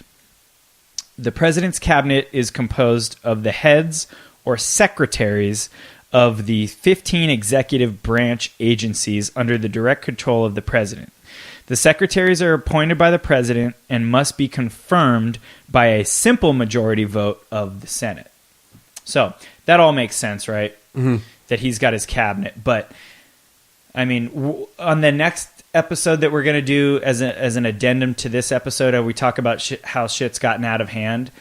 One of the big ones is at the end of World War II, Truman created a whole thing called national security. And under national security, you had the CIA formed, you had the National Security Council, you had this huge thing that has now developed into a monster that is not accountable to government the public. growth. And they can make money their own ways.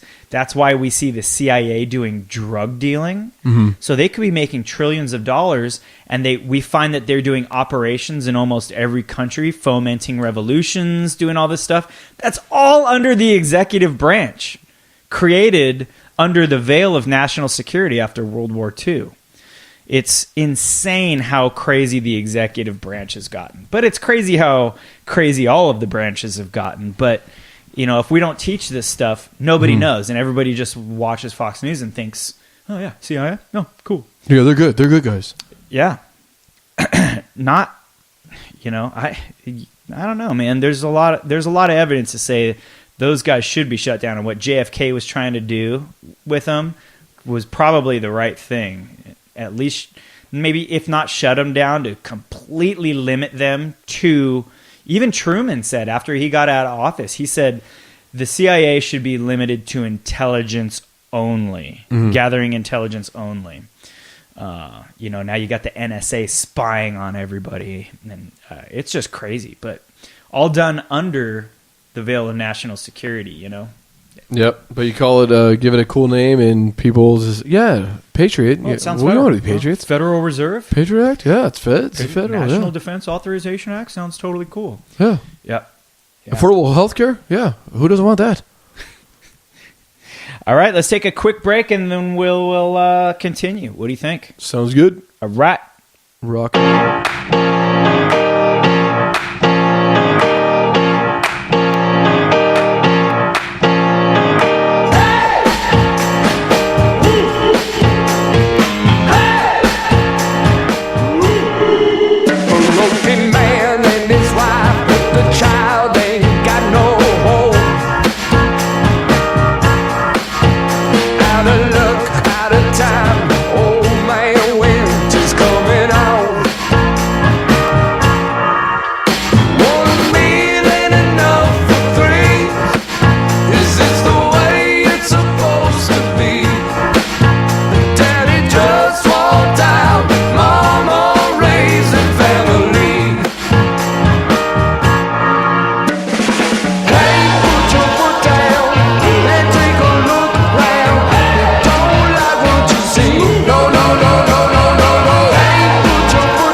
Is that Fitson's and Tantrums? Yes. Oh, yeah.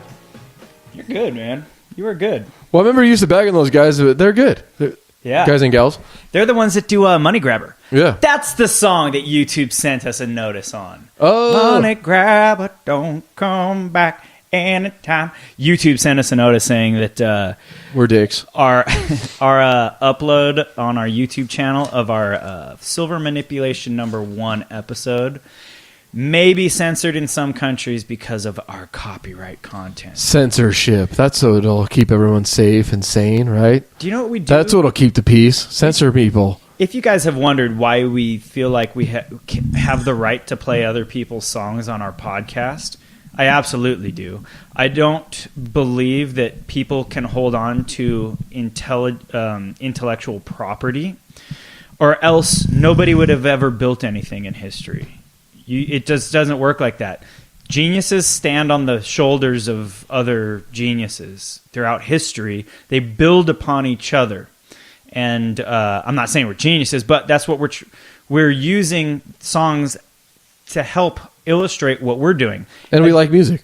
Additionally, well, there's two other things. Is you can use other people's content if you're doing it for educational purposes only, and you're not making money off of it. We're not making money. This is a absolutely non-profit endeavor that we're doing. Yeah. So 3 different ways it's right. It's right morally, and it's right legally, and it's right financially. I'm not stealing anything from these guys. We're using it for educational purposes. And not only that, but like I would imagine if I was in a band or I was a musical artist and somebody wanted to play my music on a show that who knows who could hear it. Like Yep. my goal also, like you were saying, is for educational purposes, but like get good bands out there, good music out there. Yeah. There's actually a law that's written, and I think it's called the Fair Use Act. That's what it's called. The Fair Use Act. And under the Fair Use Act, if you use content for educational purposes only, you can actually reproduce people's work. Excerpts of writings in books, that kind of stuff. And we absolutely feel free to do that. And we're going to keep doing that. Mm-hmm. We're going to absolutely keep doing that. And I'd like, if you guys have any debates against that, I would love to debate that, because Nick knows I've looked into that, and we don't blindly play other people's music thinking that we can do that. We've looked into this issue a lot, legally and morally, and I feel absolutely fine doing that. But YouTube says that in some countries, that episode might be censored on YouTube. So that's interesting. Fits in the Tantrums was that one. Because the government knows what's better for you. Yes. What you can handle. Yeah. Intellectually. Yeah. Intellectual property, which is crazy. But, so... well, if we've learned anything from Footloose, is dancing is the devil. And rock and roll will send you to hell. It sounds I just like got to dance, man! And yours. So we were just talking about the executive branch and the powers of the president.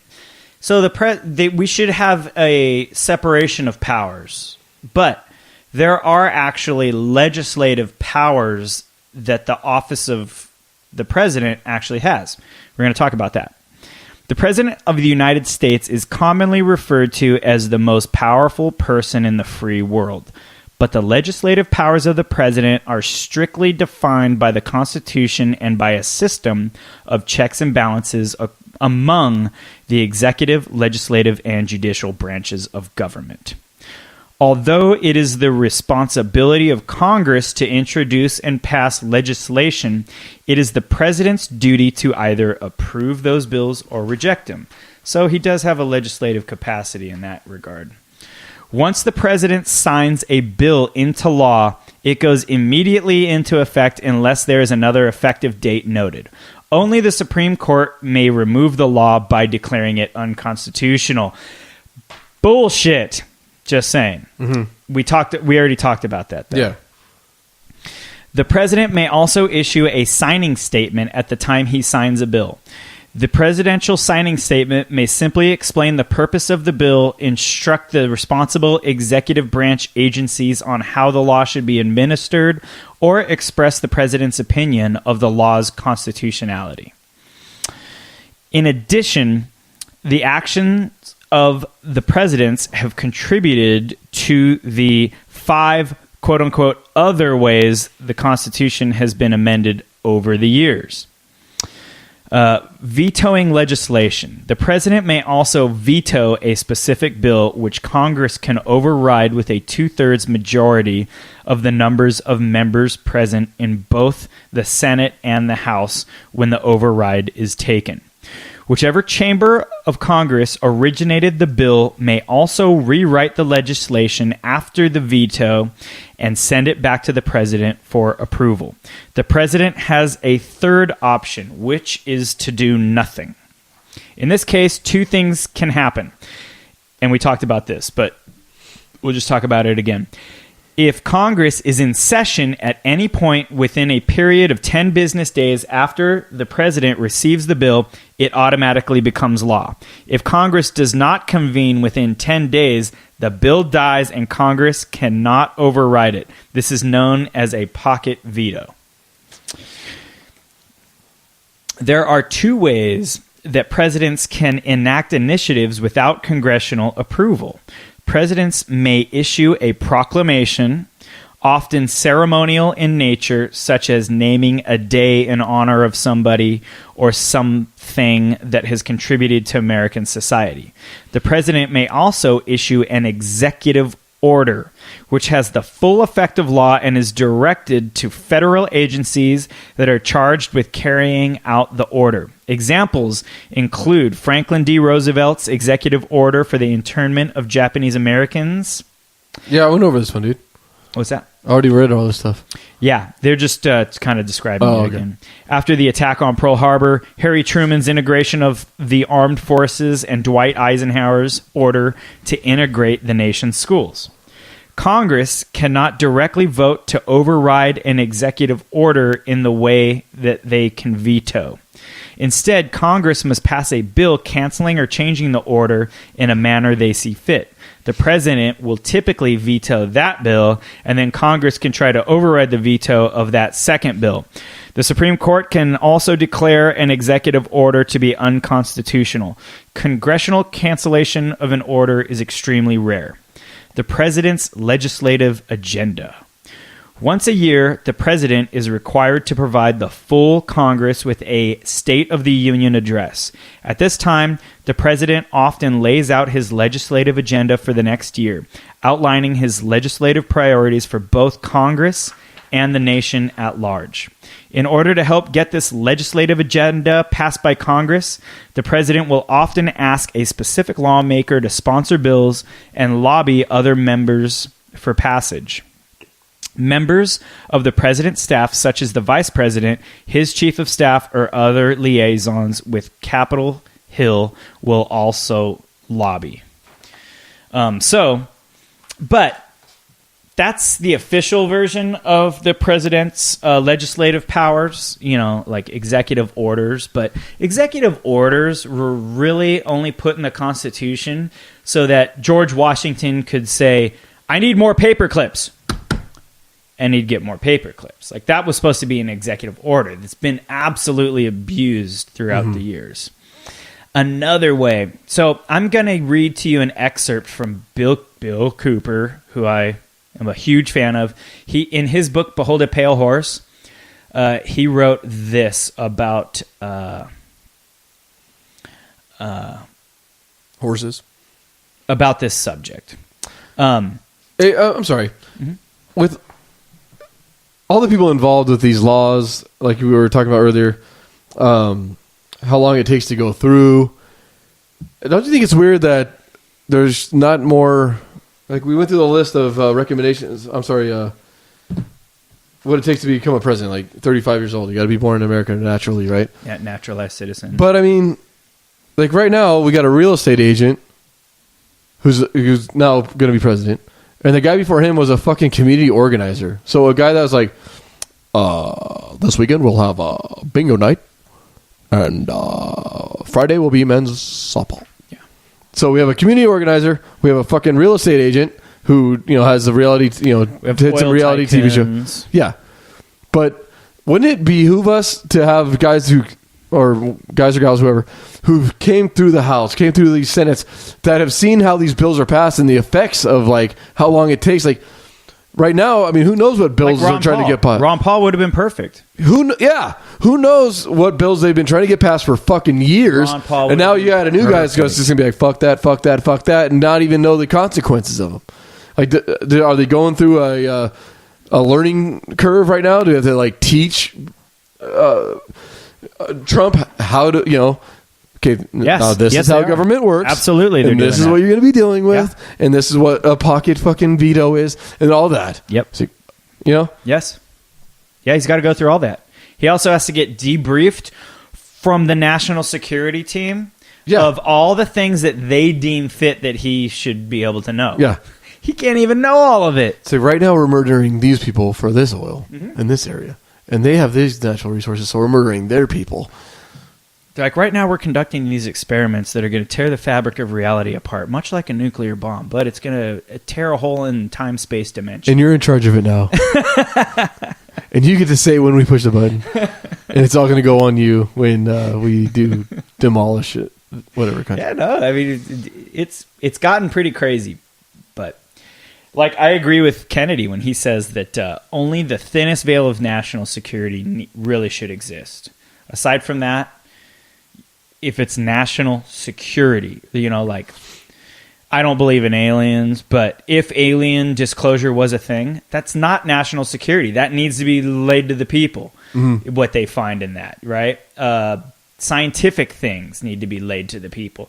National security is, like where our forces are at in a battle, what the plan of attack is if we're at war with another country. Like, there's certain things that need to be national security. I would say even maybe some technology in regards to weaponry, if we don't want other people to have it, maybe. But that's just me kind of brainstorming. I don't know. So what Bill Cooper wrote about further executive legislative powers. He said, Congress has tremendous powers, but fails in most cases to exercise even a token amount. How is it that our legislature has allowed and at times encouraged the executive branch to write law? You probably did not know that the president and others in the executive branch of the government can and do write law. This is done in the form of presidential executive orders, National Security Council memos, National Security Decision Directives, and National Security Directives. All of those are different categories of the way, really, that the executive branch can and does write laws, not just the president, which is interesting. So I could get into who the executive cabinet is right now. It doesn't really matter. Secretary of State, doesn't really matter other than, who Trump's cabinet is. And I think we've covered the whole government structure there. I think we've done a good job at that. And like you said, we could build later on, Absolutely. Yeah. And we're coming kind of close to the end of the show. We probably have about 20, 30 minutes left. Do you want to do a song and come back? We're done with the governmental structure information. So if you guys just signed on for that, then you can go ahead and show's over for you. What I wanted to get into was a new news article. There's a piece of legislation that was passed this last week that I just have to talk about because the freedom of speech has really been killing me lately. And so I'm going to discuss this. I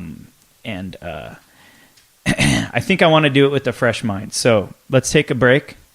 And when we come back, we will talk about that. Okay. How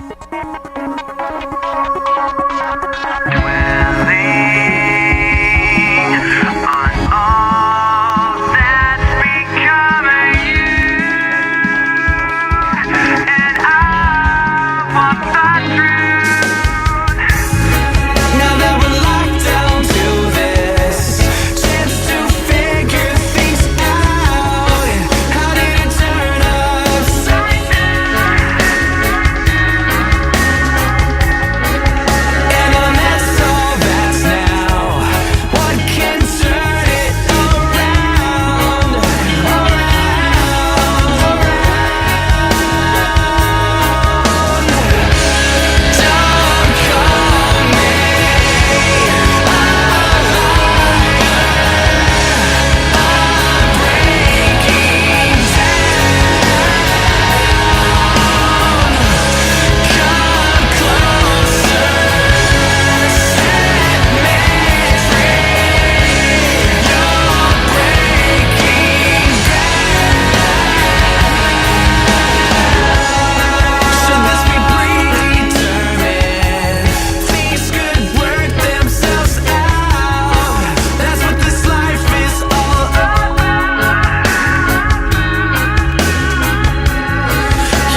is locked down by Senate. Locked down by Senate. If you guys like what they have, show them love. Give them $1. Buy their shit for $1. God, you could find that much money in your seat cushions. It kills me what everybody wants for free nowadays. For one Federal Reserve note. Yeah, that's true. One Federal Reserve note. Until, the system changes. It goes slow. Peter Schiff just introduced a new company he's involved in called Gold Money, where you can actually get you can upload money from your account. It buys gold, and then you have a MasterCard that spends that money. But it converts it. If gold skyrocketed, your account would have double the amount of money overnight. So you're actually buying and using gold with it. Nice. They've got all these cool new things that are coming out, and I really hope that trend continues. Guys, if we can hold it together for like 20 more years, I think we can actually really probably do this freedom thing. But we got to hold it together, and we can't let these fucks take over. They're trying hard right now. So this is where I'm going to get a little bit sentimental, because I do, as much as I think that the Second Amendment is absolutely important to retaining our freedoms. It's vital. I am really starting to think that more importantly, the First Amendment and the freedom of speech is more important. And that the manipulation of language, Political correctness. and political correctness and the censoring of information, that this is actually the first attack on us, and it's being done big time right now. I don't know if you guys have noticed. You might not be watching the news, and good for you if you're not, but one of the major stories in the past month is fake news. They're saying that Russia hacked our elections, and they determined the outcome based off of fake news stories, because all the Americans are going to the internet for fake news, and they're getting told by the Russians a bunch of bullshit, and so they voted for Trump. That's what our government is telling us now. So we are in crazy times right now, because technically, my opinion, the Russians should be able to tell us stuff. And it's up to you whether to check out if it's true or not, but RT has brought a lot of good content. They're exposing a lot of stuff, and I can't find a whole lot of lies in RT's content. RT is doing it intelligently. Now, don't get me wrong. Russia is a scandalous country. They're socialist, and they have bad agendas for America. Let me just get that straight. I'm not a fan of Putin. I'm not a fan of Russia. I'm a fan of the Constitution and freedom to do that here. But our government is fucking around, and they're doing a lot of shady shit, and they should be called out on their shit. So when they get called out by RT in Russia, they get mad now because they think it changed the election. They think they swung it in Trump's favor. And it may have, but I think it's weird that you're considered a criminal when you bring out these things. Like Snowden is living in hiding when he brought out facts because he violated laws. But I mean, national security laws. He belonged to the National Security Administration, which falls under the national security veil under the executive branch, and they've got their own set of laws. He violated them, and now he's a criminal. But those laws and that whole system should never even have existed, right? Yeah, I mean, if you have dirt on Obama or Hillary or whatever it is, if it's the truth, let's see it. Yeah. They have no problem blowing everybody else's dirty water out of, and exploiting people. But if it's a truth about the government, you're considered a criminal. Yeah, now you're considered a criminal. Yeah, for sure. WikiLeaks, the same thing. When speaking the truth is considered a crime, you live in a tyrannical form of government. The weird thing about WikiLeaks that looked into is like their track record on accuracy in their reporting, because they put some bombshells out. Every single one of their stories they put out have been verified to be true. Mm-hmm. They don't put out bullshit. Now, it's not that we should accept everything they put out in the future is true. That's not what I'm saying. No, yeah, they could start leading people astray. I don't necessarily trust them, but their track record is excellent. Mm-hmm. And I haven't verified some of the other stuff that they've done, but like the Pizzagate thing is pretty crazy. Yeah. I haven't validated it, but it's absolutely crazy. You know, its implications are nuts. It would support what we're saying. Have you heard of the Pizzagate? Yes. Thing? Child molestation, but they had actual like code names. Mm-hmm. You know, for different sexual acts or different type of kids. And, yeah. That's where, to me, it almost feels like a media trap. Mm-hmm. You know, they're trying to trap with this fake news thing. They're trying to trap alternative sources of media as reporting false stories.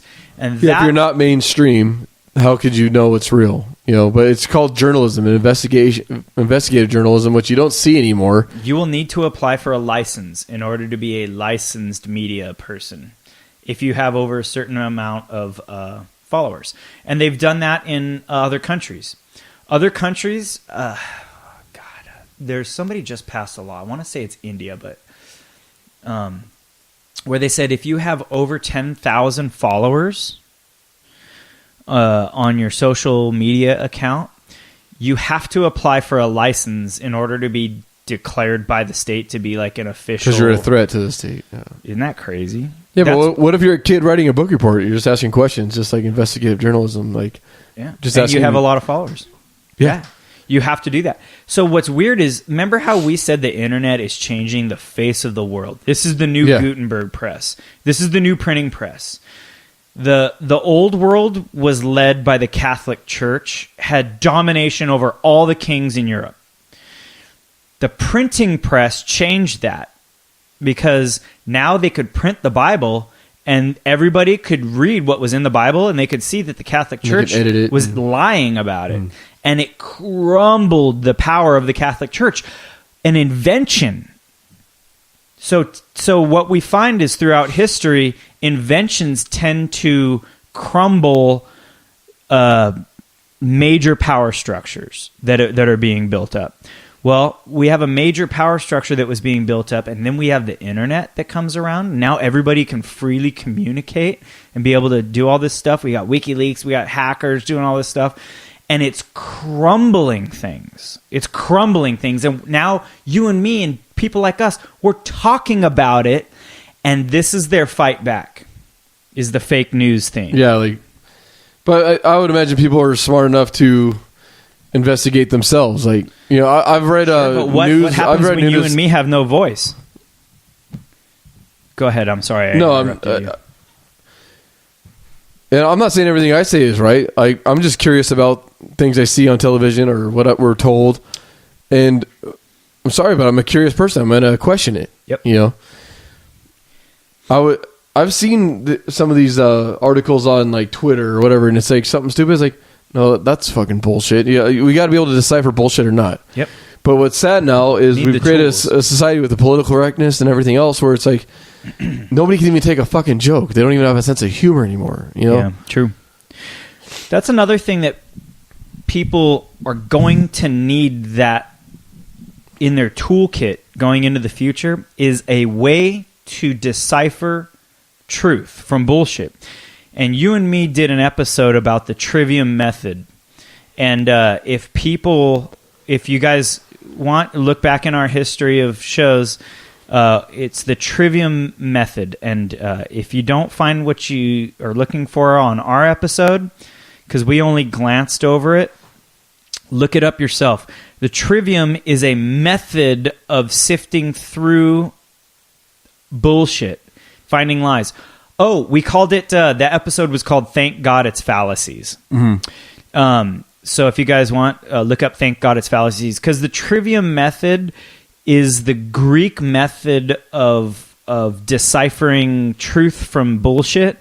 And then through that trivia method, you can derive a bunch of these logical fallacies, like appeal to authority, appeal to popularity, appeal to emotions,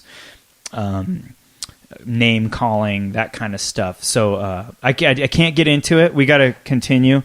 But if you guys want to, refer back to our Thank God It's Fallacies show, and you'll get a lot out of that. Just to equip them with the tools needed to decipher some of the bullshit, right? Yeah. Well, I mean, I'm for free market capitalism, and I think what the media that's telling us about fake news is telling us now, whether it be MSNBC, CNN, Fox News, it could be anybody, CNN, your main media outlets, they see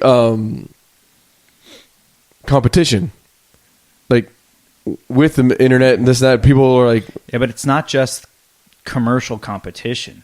Those guys are in cahoots with the CIA. Yeah, but I mean, there's actual video footage of these companies that are talking about fake news setting up caution tape up on like mic booms, like they're at the crime scene and talking about it. There's I've seen other videos where people just run into the street and lay down, and there's a big explosion, and then the media runs in. Oh my gosh, here we are! There's an explosion in the dirt. Wow.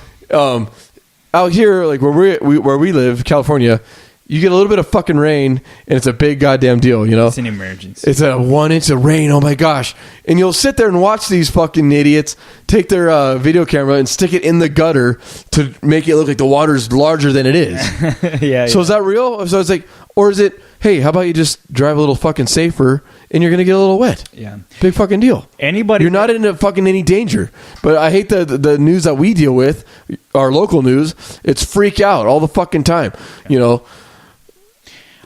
I honestly think that anybody going into these future years, being able to decipher truth from bullshit, along with being just a hardy, tough person, is going to be like king over everybody else. Not that that's what you want to be, but if you really want to equip yourself, do those things, and you're just going to be so much more equipped to deal with the future than anybody else.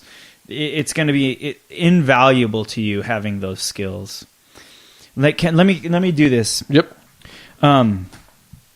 Okay, so this is an article out of from Zero Hedge from December 26th of 2016 this year. This is the day after Christmas.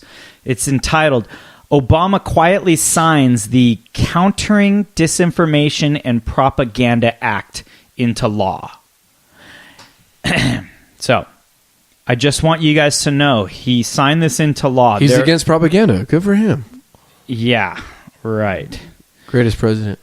So I just want everybody to know that these bills that he signed into law were introduced this year before all the fake news stories and the fake news theme blew up in the mainstream media. These were introduced in March of this year. They were written, the bills were written, they were ready to go by March of this year. And then they came out in the media afterwards. I just want everybody to know that. It's very important that people understand the way things work in the media. So, through executive action, Obama passed the 2017 National Defense Authorization Act. Okay, and that was no surprise to anybody, because every year he's passed the National Defense Authorization Act. He's just expanded its capabilities or not. But the interesting thing about this one is embedded into this 2017 National Defense Authorization Act is both H.R. 5181, which now we know is House Resolution 5181, and Senate Bill 2692. It's the same version. But when you get those committees in conference that have to make them jive together, it's the same. That's what it is. Okay. isn't it so much nicer to know this stuff now, though? Mm-hmm. Now that I otherwise it's just weird letters, and you're just like, I never knew that prior to doing the research for this show. So now I'm able to read these articles. I go, oh, that's S2943 that arose in the Senate. That's HR 5181 that arose in the House. And I just love learning, understanding things more. It makes your consciousness bigger. So late on Friday, with the U.S. population embracing the upcoming holidays and oblivious of most news emerging from the administration, Obama quietly signed into law the 2017 National Defense Authorization Act, which authorizes $611 billion for the military in 2017. So basically, Obama has this big speech, and I'll save you guys from it.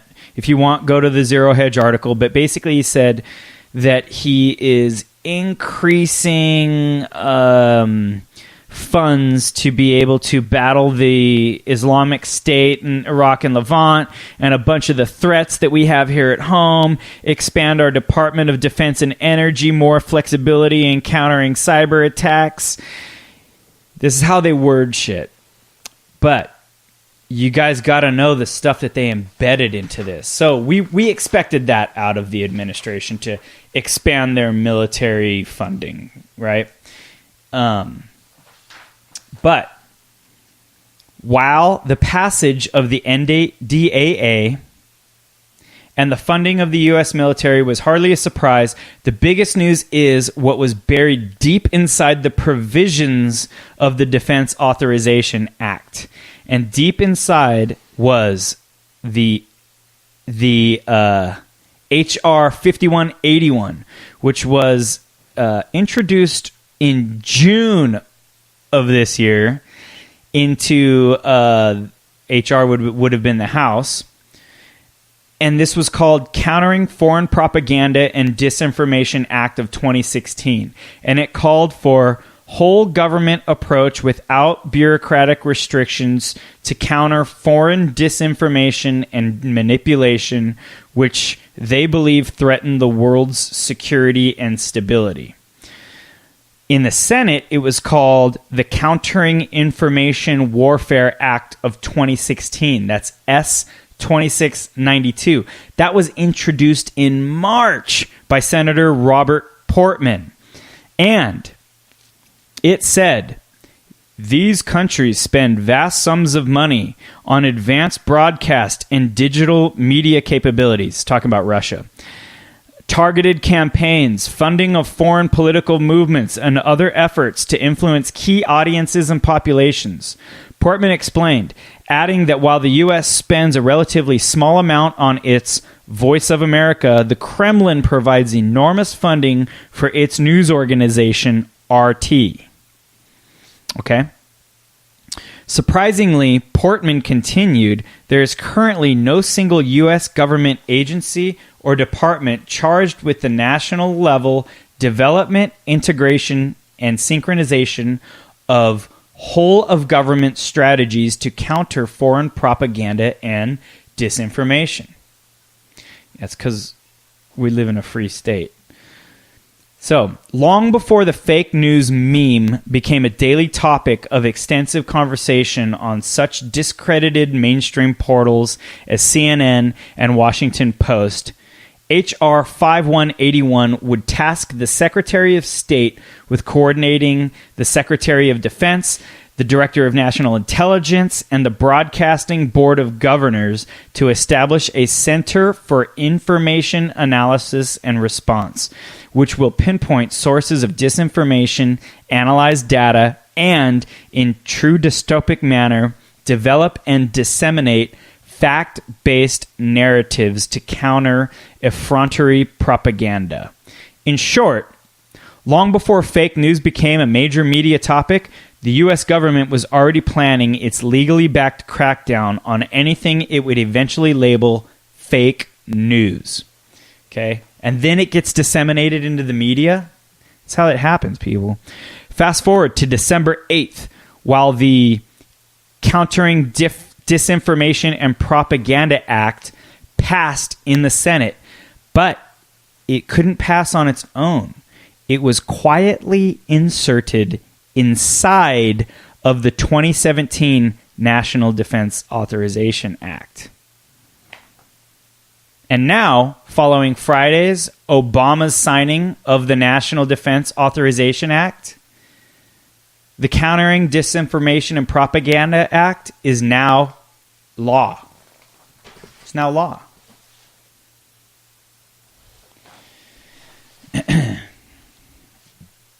I'm only going to go a few more minutes and then I'll stop, okay? Just stay with me just a little bit longer, people. U.S. Senators Rob Portman and Chris Murphy today announced that their Countering Disinformation and Propaganda Act legislation, designed to help American allies counter foreign government propaganda from Russia, China, and other nations, has been signed into law as part of the FY 2017 National Defense Authorization Act conference report.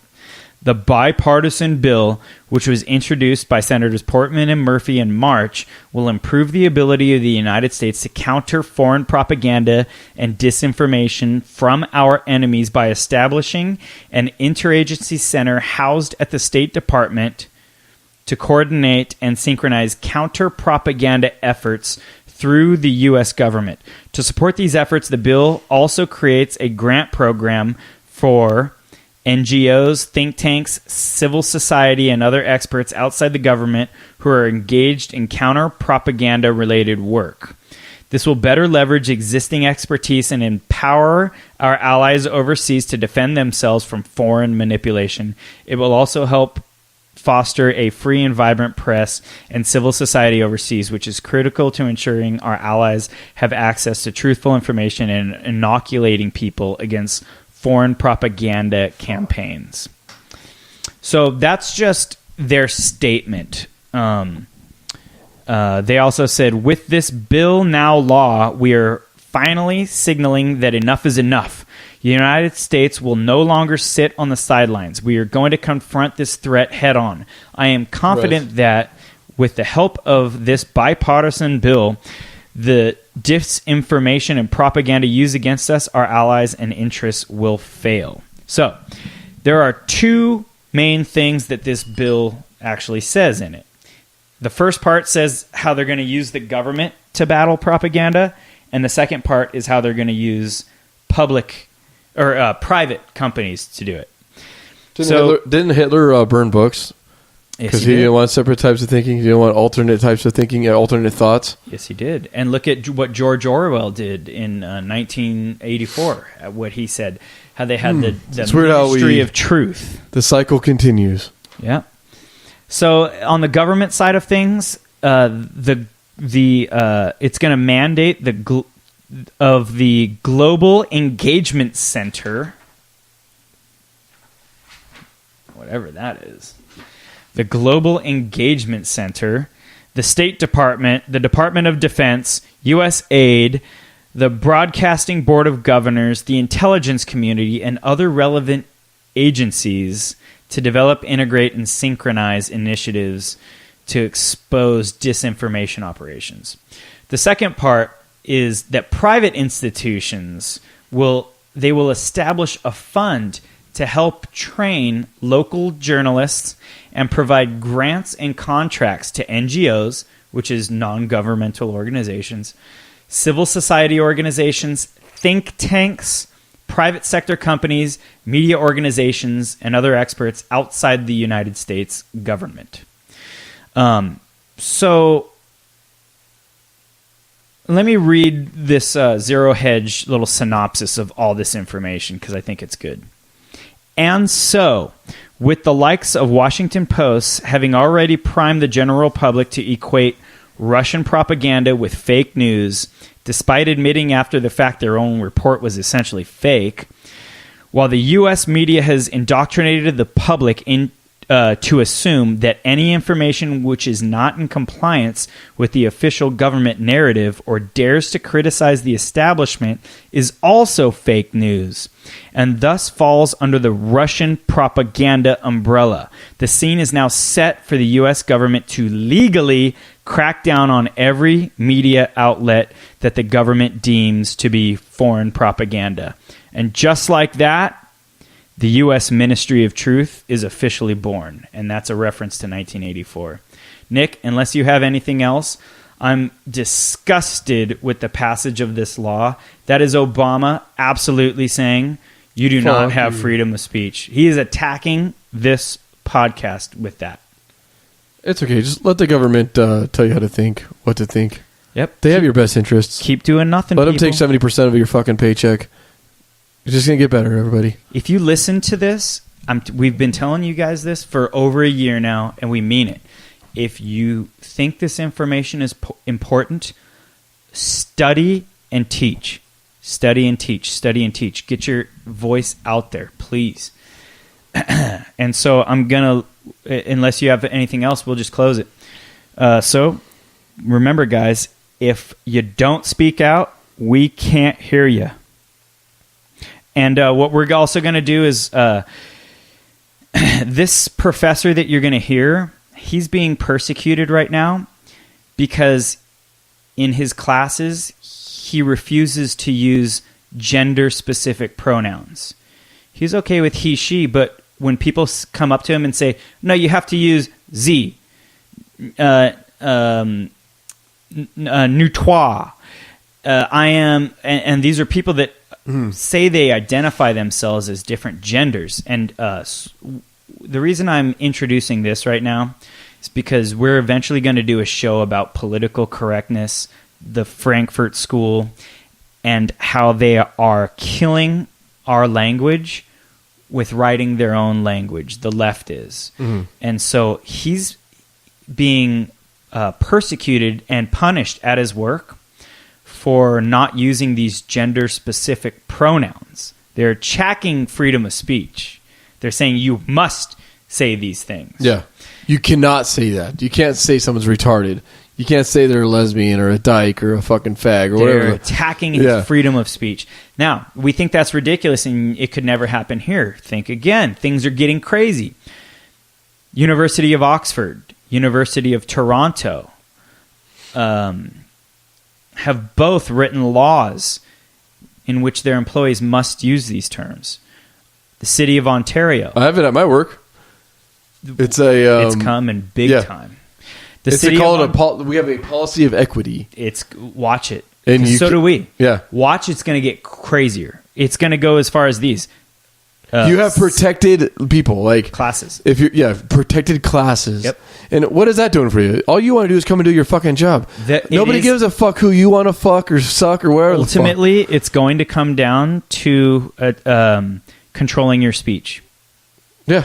So the City of Ontario... And don't hurt feelings. Don't hurt anybody's feelings. The City of Ontario, the City of Washington, D.C., and New York City have all written laws requiring their employees to use gender-specific pronouns, which means that if somebody does not identify as a he or a she or a trans, you must ask them. And if they say, I am nous toi, then you must refer to them as nous toi.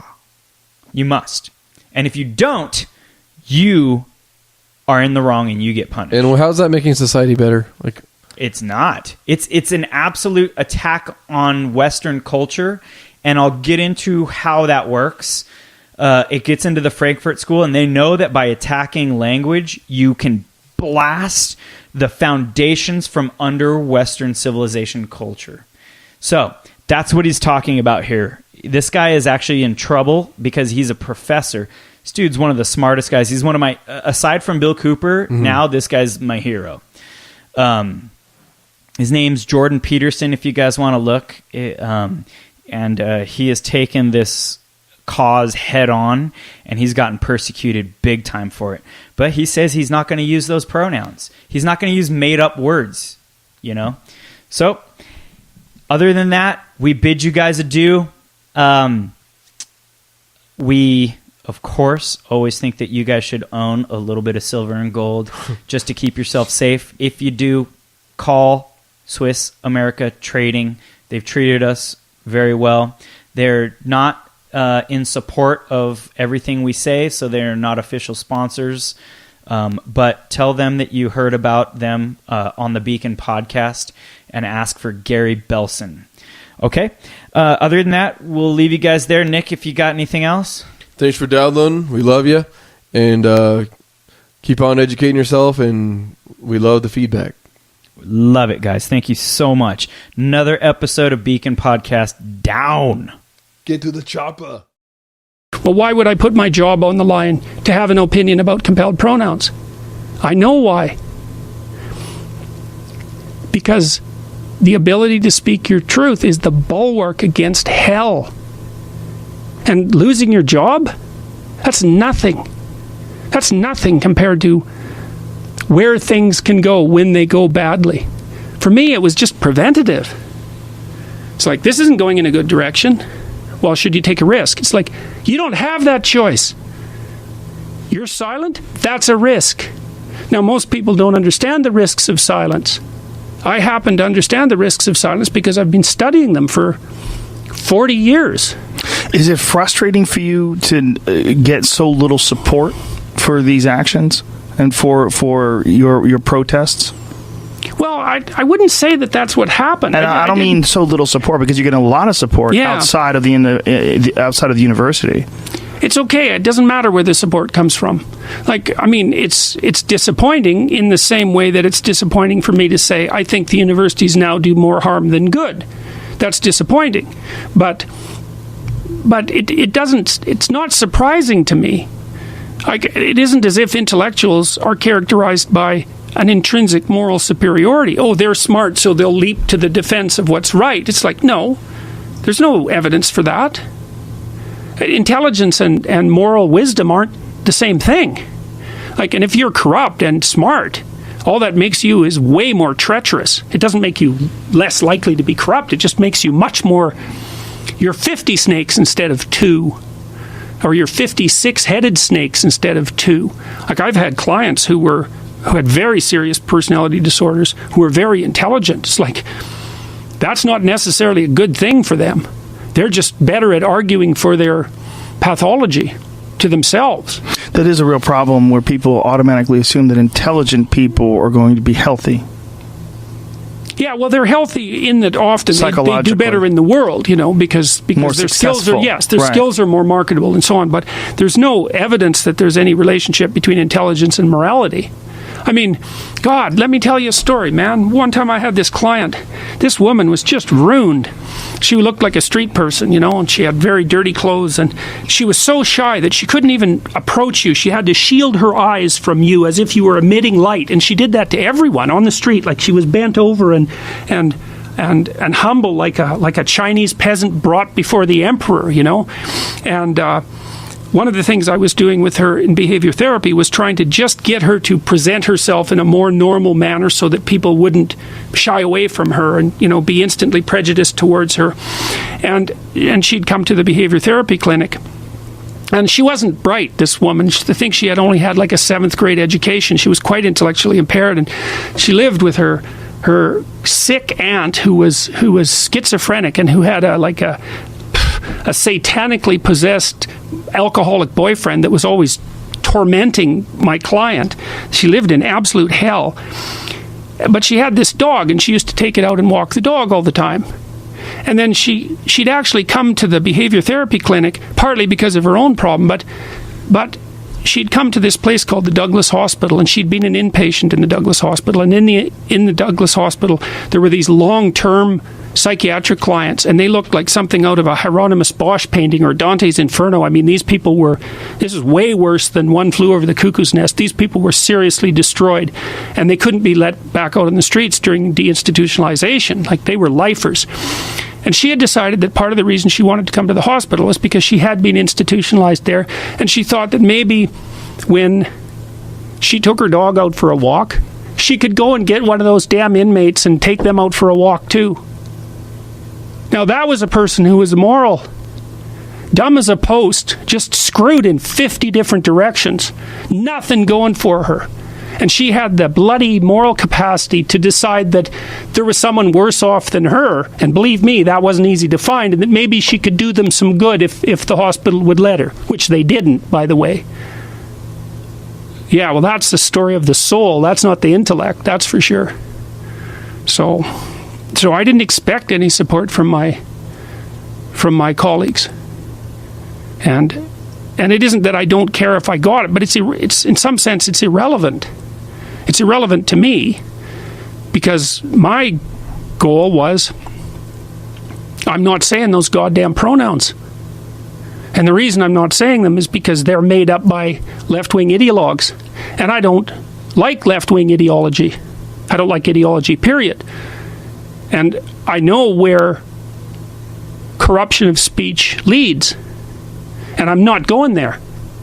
And, you know, one of the things I tried to learn when I was taking apart what happened in Auschwitz and trying to put myself in the position of an Auschwitz camp guard, which, by the way, you can do if you use your imagination a bit. I wouldn't call it exactly the world's most pleasant meditative experience, but you can call up parts of yourself that would be capable of taking someone who just got off a transport train and having them carry a 100-pound sack of wet salt from one side of the camp compound to the other and back. You can conjure that part of yourself up if you want, and that'll teach you something about what you're like. People don't do it because it's too frightening, but I know perfectly well that I could do that sort of thing. And so once I learned that I could do that sort of thing, and maybe that I could even enjoy it, I thought, okay, fine, I get it. I'm going to see if I can figure out how to live so that if that opportunity was presented to me, I wouldn't take it. And I think that's the lesson that people need to learn from the 20th century. It's like, that's what human beings did, okay? Well, we're all human, okay? So how is it that we should live so that we don't do that again? Well, part of that is to try to say the truth, no matter what, because the alternative is worse, and it is worse. The truth no matter what, and that is the real problem that you see with being forced into using these made-up pronouns. Yeah, absolutely. It's my language. I'll take responsibility for what I say.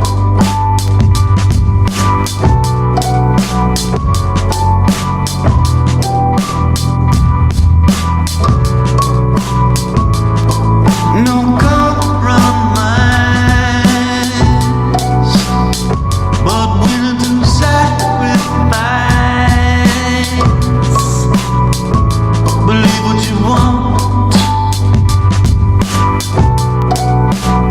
Go on, be who you are. Go out and get what you want. For life.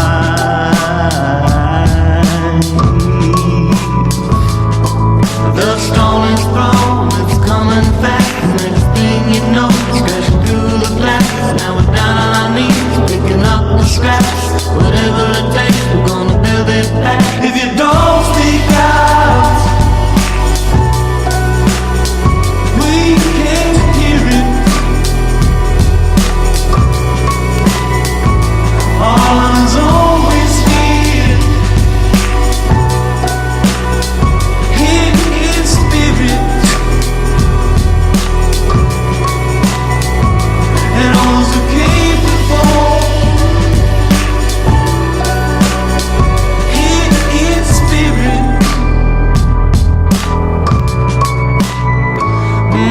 no compromise, but willing to sacrifice. If the means to enhance inside, and once the work is done, go celebrate what you like.